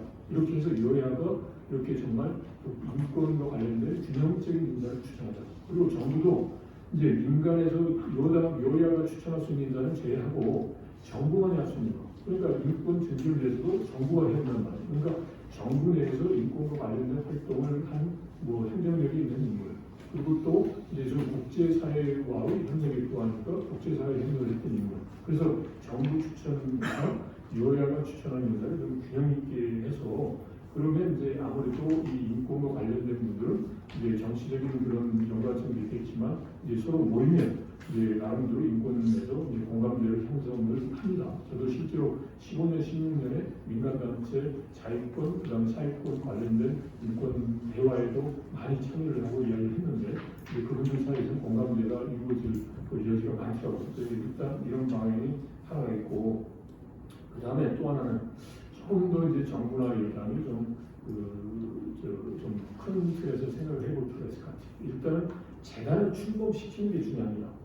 그렇다면 이제 이런 상황에서 소위 정책 그 부총장이라는 걸 이제 두어서 소위 그 야당이 추천하는 이사 중에 한 사람이 정책 부총장을 시켜주겠다라는 거죠. 그래서 예를 들어서 정부에서 추천하는 이사장하고 사무총장이 이제 만약에 들어서 소위 자유권을 강조하는 인사가 된다. 그러면 아무래도 이제 그분들의 그 이제 기본적인 이제 지향점이 있으니까 그 균형을 맞추기 위해서 이제 소위 그 이제 사회권과 관련된 분이 이제 정책부총장을 하면 아무래도 이제 북한 인권 문제가 나름대로 좀 균형 있게 할 수도 있겠다 라는 겁니다. 그리고 이제 중요한 것은 이제 그 소위 이 사회에서의 그런 그 정책 결정도 되지만 상시적으로 활동하는 인권재단의 상국의 구성이 중요합니다. 그래서 상국 직원들을 말 그대로 북한의 인권의 전문가, 북한 인권 민간단체 활동과 그다음에 북한 인권에 직접 관련자들이 적절하게 참여를 해서 그러니까 지금 민간에서 이제 열악한 상황에 사시는 분들이 조금 좀 이제 소위 풍찬 모습에서 이제 뭔가 이제 그 지붕이 있는 이제 그런 데서 와서 활동할 수 있도록 해주는 게 좋겠다라는 겁니다. 그리고 오늘 그 두 분이 현장에서 말씀하신 것 중에서 몇 가지 말씀을 이제 드리고 싶어요. 우선 이제 주방부처 변경 문제인데 뭐 윤여상 소장께서 말씀하신 게 충분히 이해합니다. 효율적으로 하기 위해서 통일부의 역량이 좀 많이 미흡했죠. 그리고 제가 통일부에 있었던 상황에서 정말 죄송스럽다는 말씀을 드립니다. 그런데 이걸 이제 주방부처를 변경했을 때는 우선 그러면 북한 인권 문제는 북한 눈치를 봐서 통일부에서 깨는 거 아니냐라는 그런 그 근본적인 문제도 있고 그다음에 또 여기 오늘 통일연구원하고 공동으로 추천합니다만 통일연구원이 원래 통일부와 같이 긴밀하게 통일부의 싱크탱크 역할을 했어요. 근데 여러 가지 이유로 해서 DJ 정부 때 이제 소위 국무총리실로 가다 보니까 이제 소위 말해서 비록 여러 가지 면에서 이 연구원에서 활동을 하지만 이제 부처와 그 다음에 이제 통일연구원 그러니까 정책 그 부처하고 싱크탱크 간의 그런 연결성이 많이 떨어집니다. 그러다 보니까 이제 지금도 여전히 통일연구원을 통일부하고 이렇게 협력해서 하자라는 논의가 있습니다. 그래서 북한 인권 문제의 효율적 활용 이제 그런 측면에서 보면 총리실로 가면 아무래도 이제 그게 떨어지겠다라는 거고요. 그 다음에 이제 북한 인권기록센터하고 보존소 통합 문제인데 전적으로 공감합니다. 그리고 그때 그 당시에 했던 이유는 인권이 꼭 북한의 어떤 가해자에 대한 처벌만을 이제 하는 그 인권만을 다룬 게 아니다. 그러니까 처벌은 아니고 사회적으로 체계적인 문제도 있잖아요. 북한 주민들의 인권이 열악한 게 그래서 꼭 이제 사법적인 처벌만을 대상으로 하는 인권 침해 상황만 보는 건 아니고 이제 그보다 더 넓은 포괄적인 것도 다루는 거니까 그래서 이거를 이제 통일부에서 북한 인권 기록 센터로 해서 포괄적으로 다루고 그 중에서 이제 사법적 처리가 필요한 독일의 사례처럼 그런 경우가 이제 우리 법무부의 북한 인권 기록 보존소로 이제 협력하고 입원해서 관리하자라고 했습니다. 그래서 두 기능이 좀 이제 그런 취지를 잘 살려서 협력을 하면 이제 할 수 있는 문제가 아닌가 싶기도 합니다.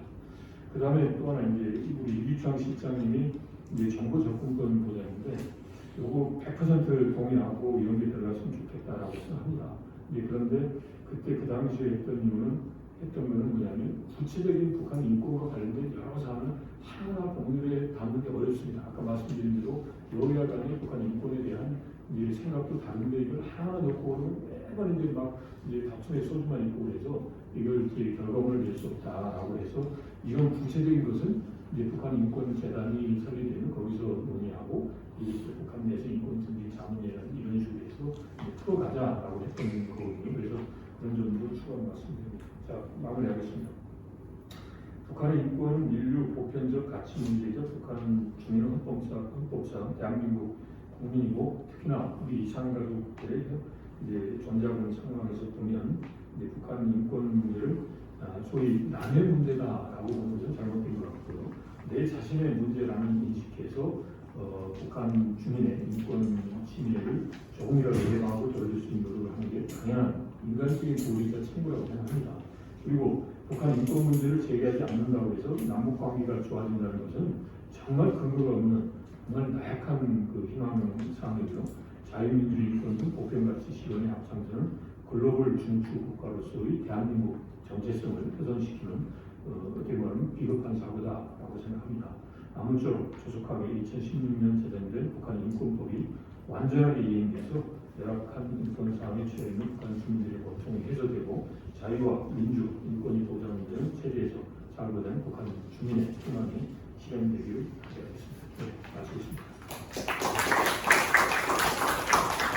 네, 감사합니다. 당에서 수석 전문위원 하시고 또 청와대 비서관, 또 통일부 차관을 역임하시면서 이 문제에 관해서 현장에서 경험했던 내용들이 아주 상세하게 설명해 주셨습니다. 이걸 들으면서 제가 요즘 국가교육위원회에 관여를 하고 있는데 그게 이제 민주당 정부에서 법이 통과됐습니다. 우리나라 교육 정책을 중장기적으로 대안을 제시하는 거. 저는 북한 분야만 양극화가 된 줄 알았더니 우리나라 교육 분야도 정말 첨예하게 대립을 합니다. 민주당에서 법을 통과시켰으니까 민주당이 이 기구를 통과시키지 않을 수 없죠. 그래서 이배용 전 이화여대 총장님이 이제 위원장을 맡았습니다. 자, 밑에 이제 진통이 있는 거죠. 그래서 상근이사를 양 당에서 한 번씩 모셔다가 이제 하고 위원을 또 구성할 때도 거의 동수로 합니다. 또 밑에 운영하는 데서도 또 공동위원장 체제로 합니다. 한 달에 한 번 회의를 하는데 진행이 잘 안 돼요. 대한민국의 교육을 두고도 그렇게 이견이 갈리네. 그러다 보니까 요즘은 아예 회의하기 전에 2시에 회의하는데 12시에 모여서 작전을 좀 수립해서 2시에 회의에 가는 그 일이 발생하는데 인권재단은 출범도 하지 못했으니까 아직 거기까지는 되는데 이거를 하여튼 뭔가 좀 다른 양상으로 발상의 전환을 하지 않으면 참 어렵겠다는 생각을 합니다. 자, 두 번째 토론자는 우리 최기식 법무법인 산지 변호사님이십니다. 어떻게 변호사님 토론 오셨나 또 궁금해하실 분들이 있는데 우리 최 변호사님은 검찰에 계실 때 북한 인권 문제에 많은 관심을 가졌습니다. 그래서 제3대 북한 인권 기록 보존소장도 역임을 했고요. 하여튼 이 문제에 관해서 아주 큰 관심을 갖고 있습니다. 지난 1월부터는 경기도 과천의원 국민의힘 당협위원장을 맡고 있습니다. 혹시 끝나고 난 다음에 과천의원이 아시는 분이 있습니다. 최 변호사님 연락 주시면 최 변호사님 당선되면 6월 이후에 이거 아마 총력을 다하실 것 같습니다. 예, 토론 부탁드리겠습니다. 반갑습니다. 지금 방금 소개받은 최기식 변호사입니다. 오늘 우리 윤여상 소장님하고 또 이규찬 박사님 또 김영석 차관님 다 하신 말씀에 대해서 기본적으로 다 동의를 하고요. 제가 아까 우리 남성 교수님 말씀하셨는데 특이하게도 제가 이제 사법연수 95년도에 사법고시를 합격하고 96년도에 이제 사법연수원에 들어가면서 고시 과정이 되게 힘들었기 때문에 제가 이 법조인의 자격을 선물로 받았다고 생각을 했습니다. 그래서 여기에 뭘 담을까 이렇게 쭉 고민하다가 제가 88학번인데 89년도에 이제 베를린 장벽이 무너지고 90년도 통일되는 과정을 쭉 경험하면서 우리 세대와 다음 세대에서 가장 중요한 것이 통일이겠다 이런 생각을 하면서 이제 통일의 제 인생을 이제 걸기로 하고 사법연수원을 다녔더랍니다. 이제 군법무가 마칠 때쯤 되니까 아버지한테 아버지 제가 뭐가 됐으면 좋겠습니까? 저는 사실 계속 통일부에 사무관을 지원하거나 국정원에 가거나 이런 생각을 좀 했었는데 아버지는 18살에 이제 징용을 다녀오신 분이었습니다. 그래서 소장농이었고 또 초등학교 농특에도 못 가보신 분이라서 나도 면사무소에 가서 면석이들한테 자판기 커피 한잔 얻어먹고 싶다. 네가 평정사가 됐으면 좋겠다. 이렇게 말씀을 하셨어요. 그래서 그건 명령이었고 이제 거절을 할 수가 없어가지고 법무부하고 검찰을 이렇게 찾아보니까 법원하고 그때 법무부에 특수문명과가 있더라고요. 그래서 내가 독일에 연수를 검사로서 연수를 갔다가 나중에 돌아와서 저기서 검사를 하고 또 나중에 과장을 하면 아버님의 그 요구와 또 저의 어떤 그 꿈이 이렇게 서로 두 가지가 다 일석이조가 되겠다 이렇게 생각해서 검사가 됐습니다. 그래서 운 좋게도 이제 독일에서 미넨에서 1년간 2005년도에 연수를 하고 통일법무과 검사가 되기를 꿈꿔서 귀국을 했는데 저 중앙지검을 발령을 받아서 한번 사표를 낼 생각도 했었더랍니다. 그런데 2006년도에 중앙지검 공안부에서 근무할 기회가 있어가지고 2006년도 열심히 간섭사건 수사를 하고 2008년도에 남북 공동선언 실천연대라고 이집단체 사건 수사를 하면서 통일에 대한 저의 막연한 환상들이 북한이라는 세력이 얼마나 우리 사회의 어떤 위험한가에 대해서 두 사건을 경험하면서 많이 깨닫게 되었습니다. 그리고 나서 이제 대검 연구관을 거쳐가지고 있는데 독일에 그때 베를린에 외교관으로서 검사가 파견 갈 수 있는 자리가 또 생겨가지고 2011년부터 2012년까지 2년간 독일 베를린 한국 대사관에 근무하면서 독일 통일의 전문가들을 이렇게 모시고 또 공부를 많이 할 수 있는 또 동북 지역을 주말에 쫓아다니면서 공부할 수 있는 그런 기회가 있었고요. 귀국하자마자 정말 꿈에도 그리던 이제 통일법무과장을 발령을 내주셔가지고 2년간 이렇게 근무를 하면서 그때 이제 이 북한 임금법이 통과되기 위해서 한참 통일부하고 국가임금위원회하고 법무부하고 힘겨루기를 하고 있었습니다. 특히 북한임금 기록보존소 기록보존과 관련된 업무를 누가 할 것이냐. 저희는 당연히 법무부가 해야 된다고 이제 들이밀고 있었고 통일부는 통일부가 해야 된다고 이제 밀고 있었고 국가인권위원회는 인권위원회가 밀고 있었고 그 세 개가 싸움을 꽂고 있었는데 저희도 결국 그때 국회 외통위 국회의원 많이 쫓아다녔는데요. 결국은 이 법이 2016년도 통과되면서 이 기록보존이 독일의 짤츠기트 기록보존소에서 나왔는데 우리는 북한 인권법을 너무 많은 것을 담으려고 한 거죠. 사실은 독일 짤츠기트 기록보존소처럼 정말 동독에서 인권 침해 상황만 기록하는 그 한 가지 업무만 제대로 해도 되는데 우리는 거기에다가 자유권 침해나 사회권 침해나 모든 것을 다 여야 합의로 하다 보니까 다 집어넣으려고 한 거죠.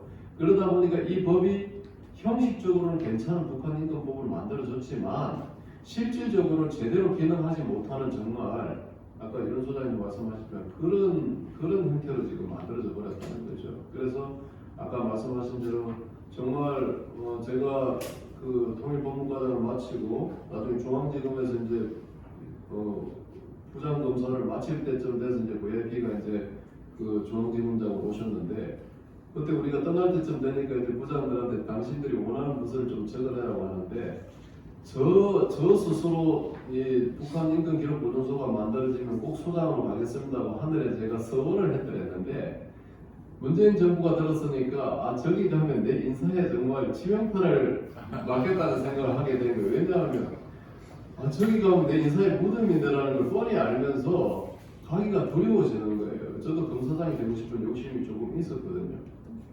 그래서 며칠을 고민하고 있는데 그 C.S. 루이스 목사님 글을 누군가 보내줬어요. 하늘을 겨냥하면 땅에 있는 것들 너에게 줄 것이고 땅을 겨냥하면 땅에 있는 것들 빼앗아 버린다고. 그런데 그때 저에게 있어서 북한 인권 기록 보존 소장의 자리는 하늘을 겨냥하는 자리였습니다. 정말 누가 알아주지도 않고 내 인사에서 치명타를 가할 수도 있지만 내가 서원했던 자리고 누군가는 사명감이 있는 사람이 저 자리에 가서 저 초석을 제가 2대 소장으로 갔었거든요. 초석을 닦아놔야 된다는 생각으로 정말 제가 그렇게 가겠습니다 하면 이제 지원을 해서 가서 1년을 지내는 동안에 어떤 일이 있었냐면 제가 열심히 그때 이제 민간단체들하고 하고 모든 통일부에서 오는 자료들을 3개월에 한 번씩 받아서 그걸 데이터베이스 하는 작업들을 싹 다 했었답니다. 그런데 그 작업을 진행하는 중에 어느 날 우리 직원이 와서 얘기를 했어요. 소장님 저기 우리 저 법무부 동판 밑에 있는 기록보존소 동판이 갑자기 저쪽 기둥으로 옮겨졌다는 거예요. 그래서 아니 도대체 무슨 일이야 하고 물었더니 당시 장관님이 그 기둥 앞에서 맨날 기념 촬영을 하는데 법무부 로고 밑에 기록보존소 로고가 있는 게 너무너무 싫다는 거지. 그래가지고 이쪽 기둥으로 옮겨라는 거였어요. 그게 지난 정부 법무부 장관의 북한 인권에 대한 시각이었습니다. 첫 번째. 두 번째. 제가 이제 북한 인권 기록보존소장을 떠날 때쯤 되니까 이상한 소리가 들려요. 이제 그때 우리 기록보존소를 급하게 만드는 바람에 자리가 없어가지고 7층 장관실 위에 8층 제일 좋은 그거는 국가 비상사태가 터졌을 때 정부 장관들이 모여서 회의를 하는 여기 청와대에서 옮겨서 다음 장소로 회의하는 공간이었어요. 그 공간의 일부를 뜯어가지고 기록보존소를 만들 만큼 박근혜 정부 때 그게 심려를 기울여서 만들어놨단 말입니다. 그런데 그 기록보존소를 용인에 있는 법무연수원으로 아무 상관도 없는 그곳으로 옮긴다는 거예요.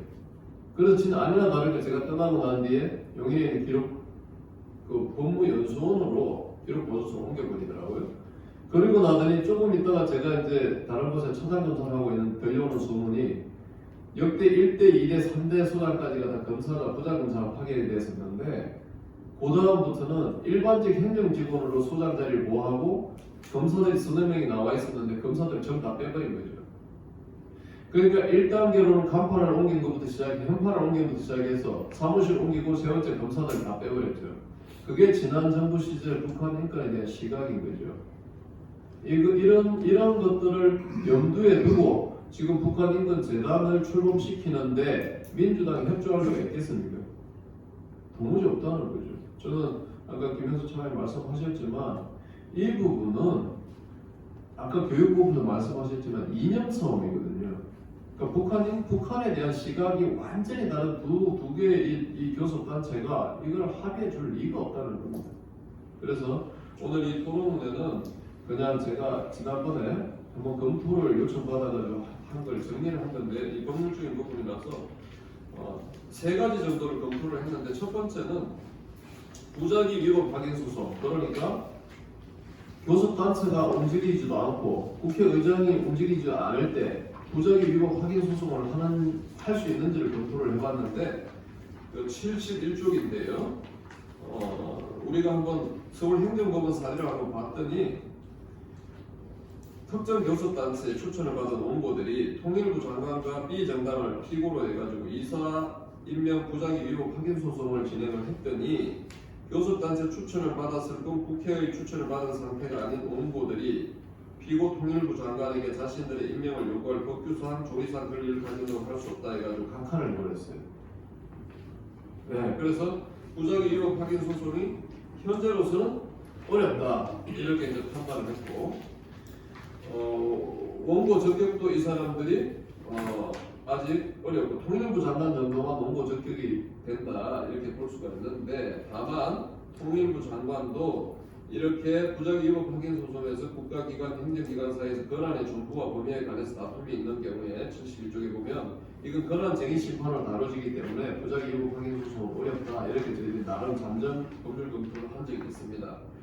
두 번째로 넘어가셔가지고 시간이 좀 그러니까 74쪽에 권한쟁의심판이 있는데 권한쟁의심판으로 가면 75쪽에 보면 통일부 장관은 국회와의 관계에서 당사자 능력을 가질 수 있을 것으로 보여집니다. 그리고 국회의장과 원내교섭단체, 교섭단체 원내대표도 헌법기관이기 때문에 기본적으로 당사자 능력을 가질 수 있을 것으로 저희가 판단을 했었습니다. 그런데 그 밑에 재밌는 판결을 보면 권한쟁의 심판의 소송 요건으로 피청구인의 처분 또는 부작위가 필요한데 헌법재판소는 국회의장의 국무총리 임명 동의안 처리가 무산된 사안에서 국회의장이 투표를 개표하고 선포하지 아니한 부작위에 대해서 국회의장의 개표 절차를 진행해 표결 결과를 선포할 의무가 있음을 인정할 수 없다는 취지로 권한쟁의 심판을 각하 처분한 적도 있습니다. 그래서 이 사안에서 지금 특정 정당의 교섭단체가 이사를 추천하지 않고 있는 지금 상황이잖아요. 그럴 때 국회의장에게 이사를 추천할 의무가 있음을 인정할 수 현재는 없는 거죠.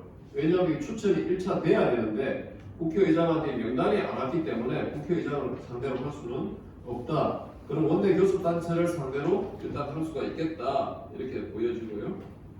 그 다음에 이 처분으로 볼 수 있느냐, 이사의 추천 행위도 일단 처분으로 볼 수 있겠다 이렇게 해서 원내 교섭단체가 의무를 이행하지 않고 있는 것은 부작위에 해당할 수 있겠다 이렇게 나름 판단을 해봤습니다. 권한이 침해되고 있는 것도 지금 맞겠죠. 통일부 장관이 이사를 임명하지 못하고 있기 때문에 이 요건도 충족이 된다고 봅니다. 그래서 유효한 소송적 해결 방안으로 권한쟁의 심판 정도를 한번 검토해 볼 수 있겠다. 그렇지만 과연 이것이 정치적인 영역이고 사법부가 이거를 판단해 줄지는 미지수입니다. 만약에 해본다면 이 방법밖에 없지 않을까 이런 생각이 듭니다. 그 다음에 위헌법률 심판이나 헌법소원 역시 지금 검토를 해봤는데 재판의 전제성이나 보충성의 원칙이나 이런 것들이 잘 충족되지 않아가지고 이것도 어렵겠다. 그래서 다 한 가지 지금 현재 상황에서 돌파할 수 있는 것 이거 하나가 권한쟁의 심판이 아닌가 이렇게 생각이 듭니다. 이 정도 말씀을 드리고 그 다음에 아까 그 기록보존소하고 통일부 인권 기록보존센터 인권 센터하고 통합 문제는 저는 이거 반드시 통합해야 된다고 봅니다. 물론 여기 생존권적인 부분도 있겠지만 그거는 통일부의 다른 기능으로 충분히 할 수 있다고 보여지거든요. 그래서 이 적어도 기록 보존하는 이 부분만큼은 저는 제 생각에는 정말로 가해자 처벌과 피해자 구제와 피해자 복권과 피해자 보상과 이런 점에서 법률가들이 이걸 해야 되지. 이걸 양쪽으로 이렇게 이혼화시킨 것은 그때 당시에 당연히 여야에서 이거 법무부 힘을 빼기 위해서 이 기능을 제대로 하지 못하게 하기 위해서 물론 통일부에서 물론 자기들 일을 더 많이 하기 위해서 끌고 간 면도 있지만 그때 민주당 입장에서는 이거를 분리시켜 놓는 게 훨씬 힘을 뺄 수 있다고 생각하는 것 같아요. 그래서 차제 이걸 만약에 법을 개정하게 된다면 좀 한 곳에서 하는 게 맞고 검사들이 독일 짤츠기트 기록보존소에서 1961년도 그때 만들어져가지고 89년도 90년 베를린 장벽 무너져 통일될 때까지 30년의 시간 동안 계속 검사들이 수사를 했단 말입니다. 이 일은 이렇게 돼야만 북한에 대해서 예방적 효과도 있는 거죠. 그래서 그렇게 해볼 필요가 있겠다는 생각이 들고요. 그 다음에 이번에 아시겠지만 기록보존소가 또 용인에 있던 그 기록보존소가 법무부로 다시 예쁘게 단장을 해서 이전을 했습니다. 그리고 그 다음 기록보존소 자료 통합인데요. 지금 통일연구원도 가지고 있고 국정원도 가지고 있습니다. 또 통일연구원도 가지고 있고 법무부도 가지고 있습니다. 그래서 일단 국가기관에 있는 데이터베이스부터 하나 통일해야 돼요. 저희가 가해자 특정을 위해서 무지 노력했었는데 그래서 우리 검사들이 조사하러 나갈 때 또 수사관이 통일부 우리 요원들하고 조사하러 나갈 때 어떻게 조사해야 되는지 조사 매뉴얼까지 다 만들어줬고요. 가해자 특정을 위해서 굉장히 노력을 했었거든요. 그래서 어떻게 됐든 이제는 이것들을 통합을 할 필요가 있는데 데이터베이스를 전부 통합하는 그런 기능을 추진을 하기를 바라고요. 그 다음에 윤여상 소장님 여기 계시고 또 제가 퇴직하자마자 민간 NKDB의 또 기록보존소 소장을 또 맡아달라고 해가지고 지금 제가 정부 부처 법무부하고 민간하고 다 같이 두 개를 같이 경험한 소장이 되었는데요.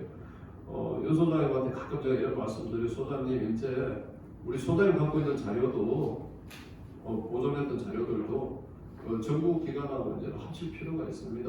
저는 그렇게 생각을 해요. 그래서 정말 국가 정부에서 우리 그동안 고생했던 우리 NKTV에 어떠한 대가가 필요한 대가를 지불하고서라도 그 데이터들을 받아서 이제 하나로 통일할 때가 왔다 이렇게 생각하고 거기에서 숙련된 요원들이 있다면 기록 보존소 요원들을 특채하고 또 NKTV는 NKTV의 고유한 또 기능을 또 계속 수행해 나갈 수 있도록 또 역할을 부여해주고 이런 것들이 필요하지 않을까 이런 생각이 듭니다. 이상입니다. 네, 최 변호사님 아주 많은 흥미로운 말씀을 해주셨는데 사법연수를 마치고 중앙지검에 발령받은 그 살펴내려고 깜짝 놀랐습니다. 모든 검사들이 다 중앙지검 1순위로 다 신망을 하는데 검사 숫자를 지금 검색해봤더니 2,293명인데 검사장이 2%니까 뭐 50명이 안 되는 것 같아요. 그런데 이 특수법령관이 이런 문제에 관심을 갖고 있는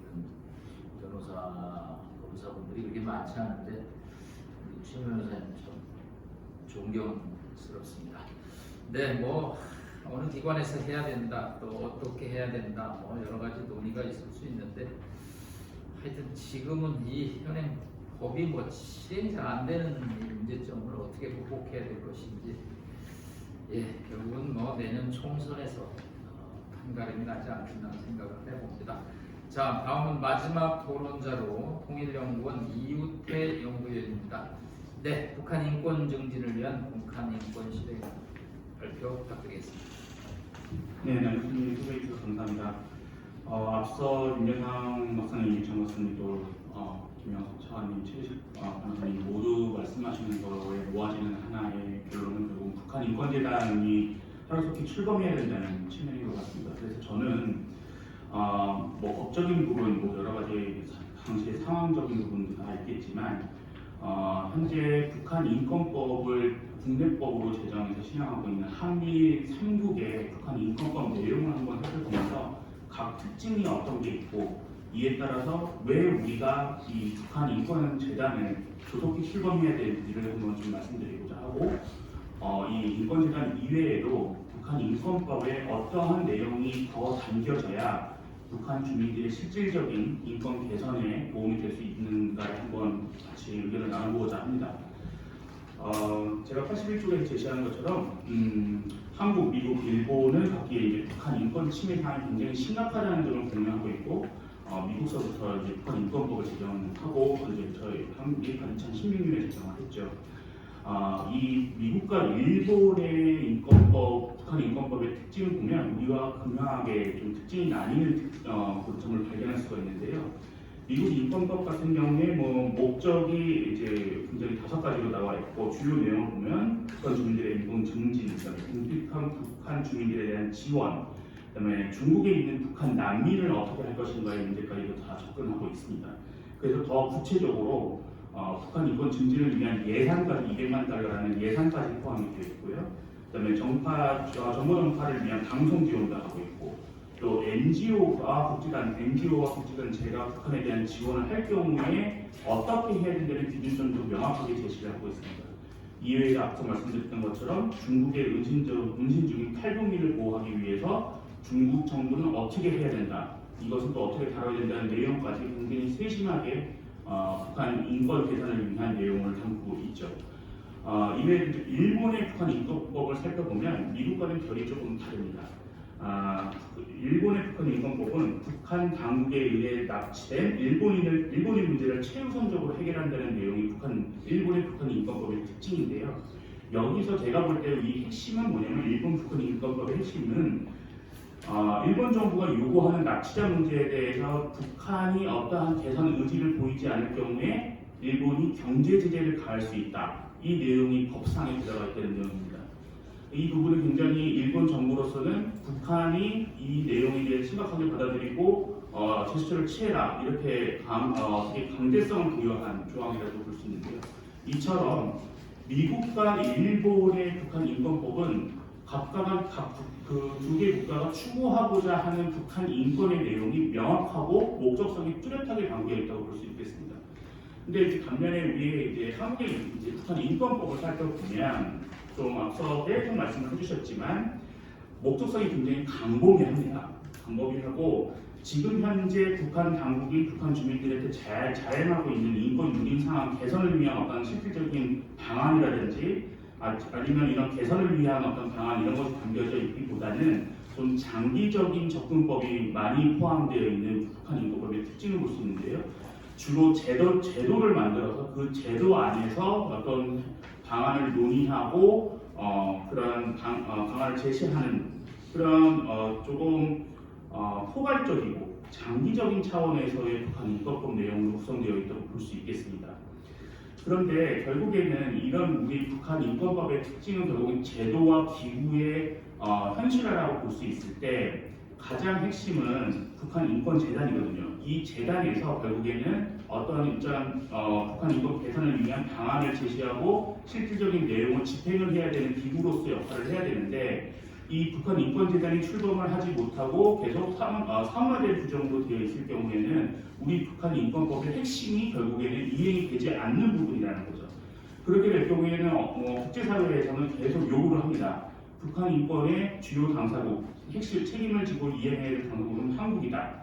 한국이 이 책임지고 가야 될 부분이 있는데 결국 그것의 핵심인 북한 인권대단이 출범하지 않으면 우리가 결국 북한 인권 개선에 대한 의지가 있는지 여부에 대한 의구심이 북한 국제사회에서 나올 수밖에 없고요. 실제로 미 국무부의 국가별 인권 보고서가 매년 나오고 있습니다. 여기에서 한국의 북한 인권 재단이 출범 지연되고 있다는 내용이 지적되고 있기도 하고요. 또 얼마 전에 이제 유엔 북한 특별 보고관 같은 경우에는 북한 인권 재단이 이 설립이 돼야지만 한국의 북한 인권법이 실질적 이행이 가능할 것이다 이렇게 발언함으로써 결국은 북한 인권 재단이 출범하느냐 마느냐가 결국에는 우리의 북한 인권 개선에 대한 의지를 보여주는 척도가 되고 있는 것이죠. 따라서 저는 이제 이렇게 살펴보니까 여러 국회의원님들께서 이 북한 인권법에 대한 개정안을 많이 제시하고 계십니다. 근데 그 개정안 제시의 내용을 한번 다 살펴봤더니 국민의힘 의원님들께서 제시한 부분이 상당히 그래도 합리적인 부분이 많다고 저는 판단이 되고, 그래서 두 가지 방법을 한번 저도 그 내용을 인용해서 제안을 해보면 결국에는 이 가장 큰 문제는 북한 인권재단의 이사의 추천에 대한 문제인데 그 이사 추천에 대한 기한의 제한이 하나가 있을 수 있고요. 하나는 권리의 이양 문제가 있을 수 있다고 생각이 듭니다. 그래서 기한의 제한 같은 경우에는 현재 북한 인권법상 북한 인권재단 이사 추천 기한이 명시되어 있지 않는 문제점이 있어서 이게 계속 표류될 수밖에 없는 상황이 발생할 수 있기 때문에 결국에는 하나의 교섭단체가 이사를 추천할 경우 통일부 장관이 일정 기간 지난 후에는 반드시 이사를 임명해야 되고 여기에 과반수 조항을 좀 넣었으면 좋겠습니다. 12명 이내라고 현재 되어 있는데요. 이사 추천이 과반수 이상이 될 경우에 재단이 출범할 수 있다, 출범한다 이런 내용으로 좀 기한의 제한을 두면 조속한 출범이 이루어질 수 있지 않을까 하는 생각도 해보고, 권리의 이양 부분은 조금 어떻게 보면은 지금 이 북한 인권재단 이사를 추천하는 걸 거부하고 있는 교섭단체가 조금 반발할 수 있는 내용이긴 하지만 교섭단체가 지명하지 않는 일정 기간이 지나도 지명하지 않는다면 그 이사 추천권을 다른 교섭단체나 또는 북한 인권 관련된 중립적인 기구가 추천을 할 수 있도록 그 권리의 이양을 명시함으로써 반드시 기간 내에 교섭단체들이 결국 이사를 추천하도록 유도하는 이런 방안이 필요하지 않을까 이런 생각이 들고요. 북한 인권재단이 현재 역할이 인권법 싹 보면 남북 인권 대화와 인도적 지원이 두 가지로 분류가 되어 있습니다. 그런데 이 두 가지 내용이 상당히 재단이 출범하지 않았기 때문에 그런 면도 있겠지만 상당히 너무 포괄적이고 애매모호한 내용으로만 담겨져 있습니다. 결국은 미국과 일본의 북한 인권법 내용을 보면 굉장히 구체적이고 어떠한 예산관이 담겨져 있는 부분이 있을 때 좀 더 이것이 구체화되어야 되는 부분이 있다고 보여지고요. 마지막으로 이제 인권재단 출범 이외에도 이 북한 인권 개선을 위해서 조금 법률이 개정되어야 되는 부분을 좀 말씀을 드리고자 하면 앞서 이규창 실장님께서 말씀하신 대로 북한 주민을 대상으로 하는 정보 유입, 그다음에 인도적 지원 방안 이것도 굉장히 중요합니다. 근데 여기에 더불어서 북한의 정치범 수용소 문제라든가 국군포로 납북자 억류자에 대한 문제, 그다음에 최근에 중국의 체류 중인 탈북민의 강제 송환 문제가 굉장히 지금 이슈화가 되고 있거든요. 굉장히 중요한 문제입니다. 이런 부분을 결국에는 우리 법률에 결국은 일정 부분 포함을 시켜놔야 결국엔 국제사회의 협력도 용이할 수 있고 우리 정부가 얼마만큼 이 부분에 중요성을 두고 정책을 추진하고 있다는 부분을 밝힐 수가 있을 것 같고요. 지금 현재 우리 인권법상 북한 주민에 대한 정의가 제3조에 되어 있습니다. 여기에 보면 제3조의 북한 주민에 대한 정의를 보면 북한 주민은 군사 분계선 이북 지역에 거주하며 이 지역에 직계가족, 배우자, 직장 등 생활의 근거를 두고 있는 사람, 그리고 북한에 있는 사람이죠. 그런데 최근 중국의 체류 중인 탈북민의 강제 북송 문제가 굉장히 심각하거든요.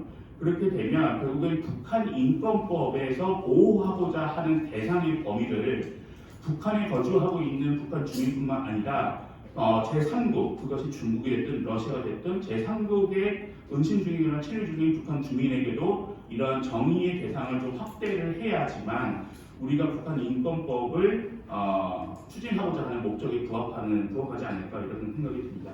마지막으로 이제 김영석 차관님께서 말씀하셨다시피 우리가 반드시 이 북한 인권법을 다루면서 상기해야 될 점은 결국 헌법 제3조가 영토 조항을 말하면서 북한 주민은 대한민국 국민이라는 것을 확실하게 하고 규정하고 있고요. 또 헌법 10조 같은 경우에는 모든 국민은 인간으로서 존엄과 가치를 가진다고 되어 있어서 우리나라 국민이 북한 주민도 당연히 인간으로서의 존엄과 가치를 가지는 것은 당연한 것이고요. 이에 따라서 북한 주민의 인권을 보호하고 책임져야 할 의무가 우리 국가의 우리 한국 정부에게 있고 이 북한 인권법은 이러한 의무를 이행할 법적 제도적인 장치라는 점을 좀 명시했으면 좋겠습니다. 네, 감사합니다. 네, 이우태 박사님 이제 83페이지에 이란이안을 이렇게 아이디어를 주셨는데 이것도 법 개정을 해야 되죠? 그러니까 이게 결국은 국회로 돌고 들어와서 오는 문제고 그 다음에 이제 마지막 그 84페이지에 제한 북한 주민의 정의를 확대하고 뭐 이렇게 여러 가지 요거 아까 최기식 변호사님은 이제 너무 이거 벌리면 확장하면 이게 이제 현실의 벽을 넘기 어렵다 그래서 좀 집중하는 아까 아이디어를 주셨는데 근데 이런 것도 조금 하여튼 논의가 더 필요한 사안 같습니다. 네, 지정된 발제와 토론을 마치고요. 이제 우리 두 분 발제자 의견 최종 듣기 전에 혹시 이 대사님 이게 추 대사님 괜찮으시겠어요? 네, 그러면 이제 처음에 발제해 주신 우리 윤여상 소장님 의견 듣고 이규창 시장님 의견 듣도록 하겠습니다. 네, 고맙습니다. 우리 김영석 차관님 현직에 계실 때도 많은 애정을 갖고 계시고 도와주셨는데 여전히 큰 힘이 되고 있습니다. 최기식 변호사님 법무부의 북한인권 기록보존 소장 하실 때 북한인권 정보센터의 북한인권 기록보존소는 2007년에 만들어져서 똑같은 명칭이 민간에 있습니다. 정부는 민간이 만들어 놓은 걸 똑같이 답습하는 걸 지금 하고 있는데요. 법무부가 그 뒤에 만들어서 제가 만났을 때 현직을 마치시면 꼭 저희 민간에 북한인권 기록보존 소장직을 맡아주시다 부탁을 드렸는데 그때 약속하시고 지금 저희 NKDB 북한기록보존 소장직을 갖고 계십니다. 법무부의 북한기록보존 소장직과 원래 있는 민간의 북한기록보존 소장직 둘 다를 아마 열림하시면 거의 아마 유리할 수 있는 분들이 오늘 선언해 주셨고 이우태 실장님 말씀 잘 들었고요. 처음 이야기했듯이 결국은 북한인권재단을 빨리 잘 만들어서 기능을 잘 수행하는 게 모두에게 필요하다는 것인데 결국 야당의 벽이 지금 제도적으로 시도적으로 너무 높아서 내년 총선이 아니면 법 개정이 아니면 방법이 별로 없다. 그게 결론인 것 같습니다. 저는 좀 다른 생각을 갖고 있는데요. 2006년에 북한인권법이 발의되고 2016년 통과되는 11년 동안 저희들이 통일부에 북한인권 관련한 다양한 의견, 사업들을 제시했었습니다.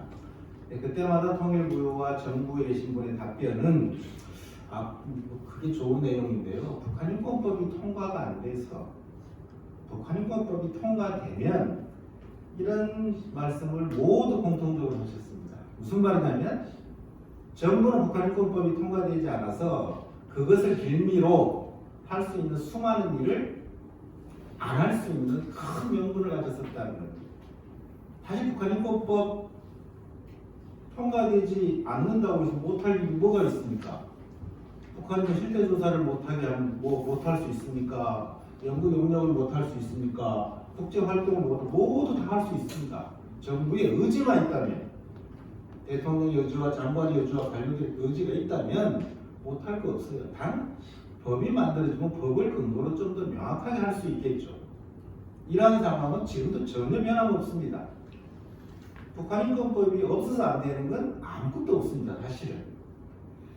지금도 역시 북한인권법과 내년 4월 총선만 기다리는 것은 대단히 제가 볼 때는 좀 적나라하게 말하면 비겁한 행위입니다. 대통령이 의지가 있고 정권을 장악한 정당에서 그것을 정책을 수행하는 정부가 왜 못합니까? 인권재단에 적혀있는 내용 다 보셨지만 재단이 아니어도 충분하게 할 수 있습니다.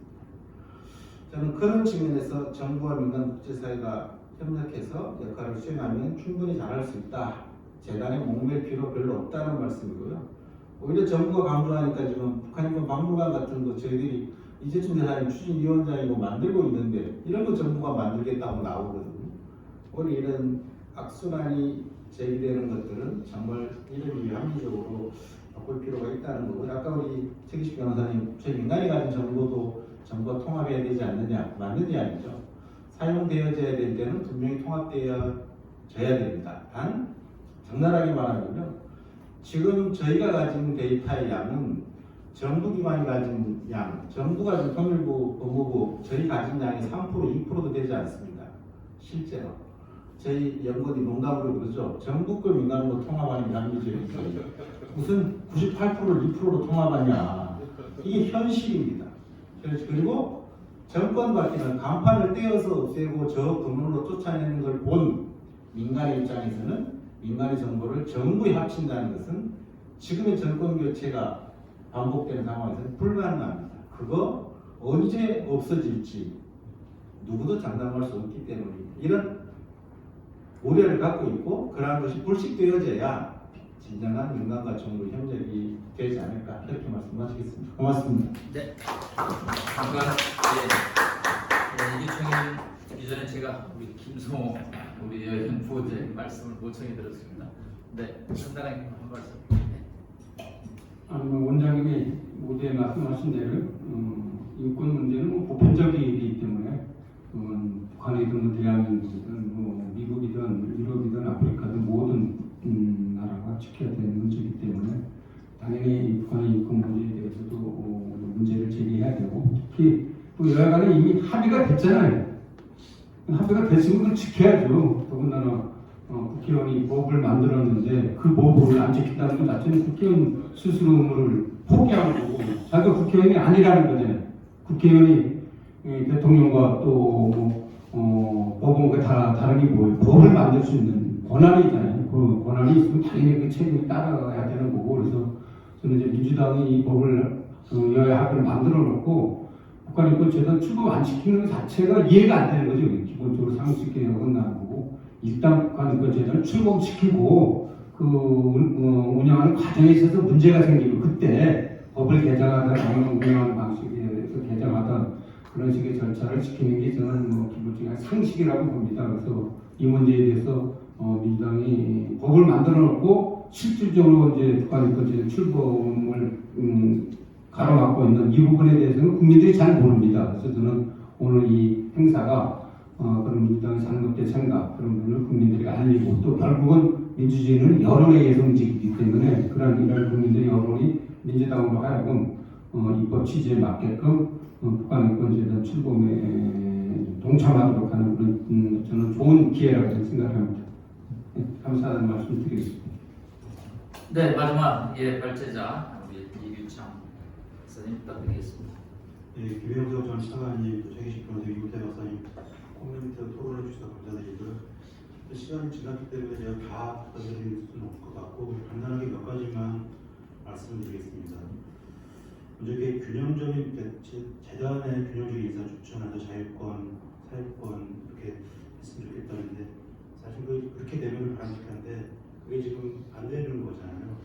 그래서 가급적이면 다른 법률에도 제가 말씀드렸지만 여야 추천하고 이렇게 동수라는 건 없어요.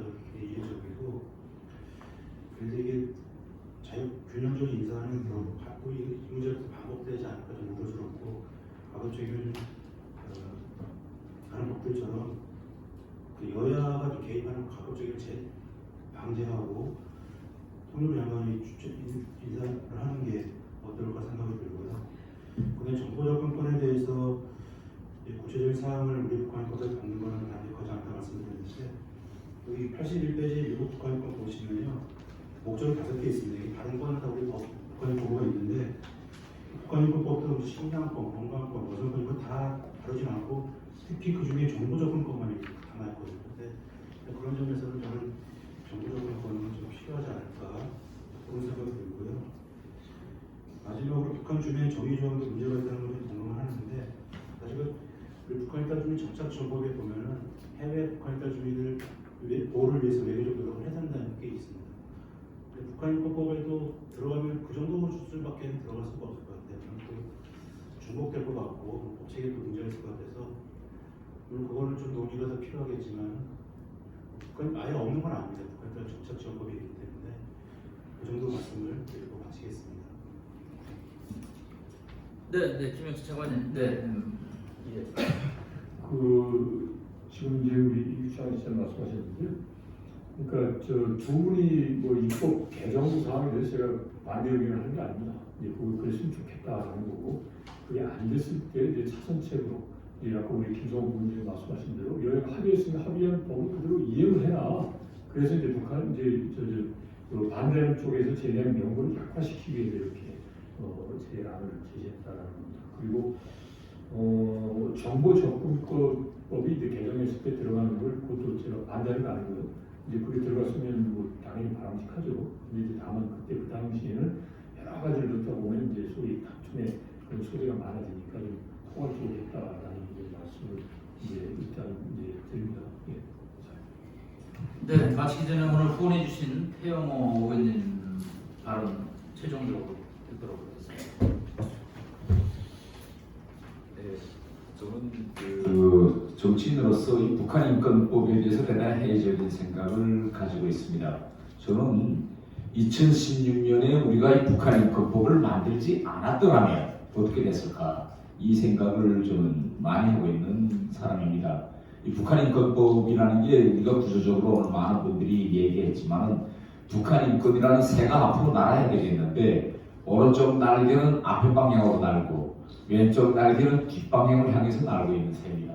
그러니까 좌우에 있는 두 날개가 서로 반대 방향을 향해서 펄럭이기 때문에 이 새는 날 수가 없습니다. 앞으로 갈 수도 없고 그러면 저는 지금도 와서 우리 아까 많은 분들이 2016년 이 북한 인권법이 통과될 당시의 상황을 설명해 주셨는데 왜 그러면 민주당 의원들이 20명의 강성 의원들을 빼고 나머지가 이 법에 동의했을까? 저는 그들이 이 법에 민주당 입장도 담겨져 있기 때문에 동의했다고 저는 생각지 않습니다. 저는 이 법을 들여다보니까 누가 설명했을 겁니다. 이건 도무지 이해될 수 없는 법이다. 봐라. 곳곳에 지혜를 다 묻어놨기 때문에 한 발짝도 나갈 수 없게 우리가 다 제도적으로 구조적으로 만들어 놓은 법이니까 여러분들이 통과시켜도 이 북한 인권 문제에서는 아무런 변화가 일어나지 않습니다. 마음 놓고 찬성해도 됩니다. 뭐 이런 일이 있지 않았을까? 저는 이렇게 합리적으로 의심하고 있는 그런 이제 사람 중에 한 명입니다. 저는.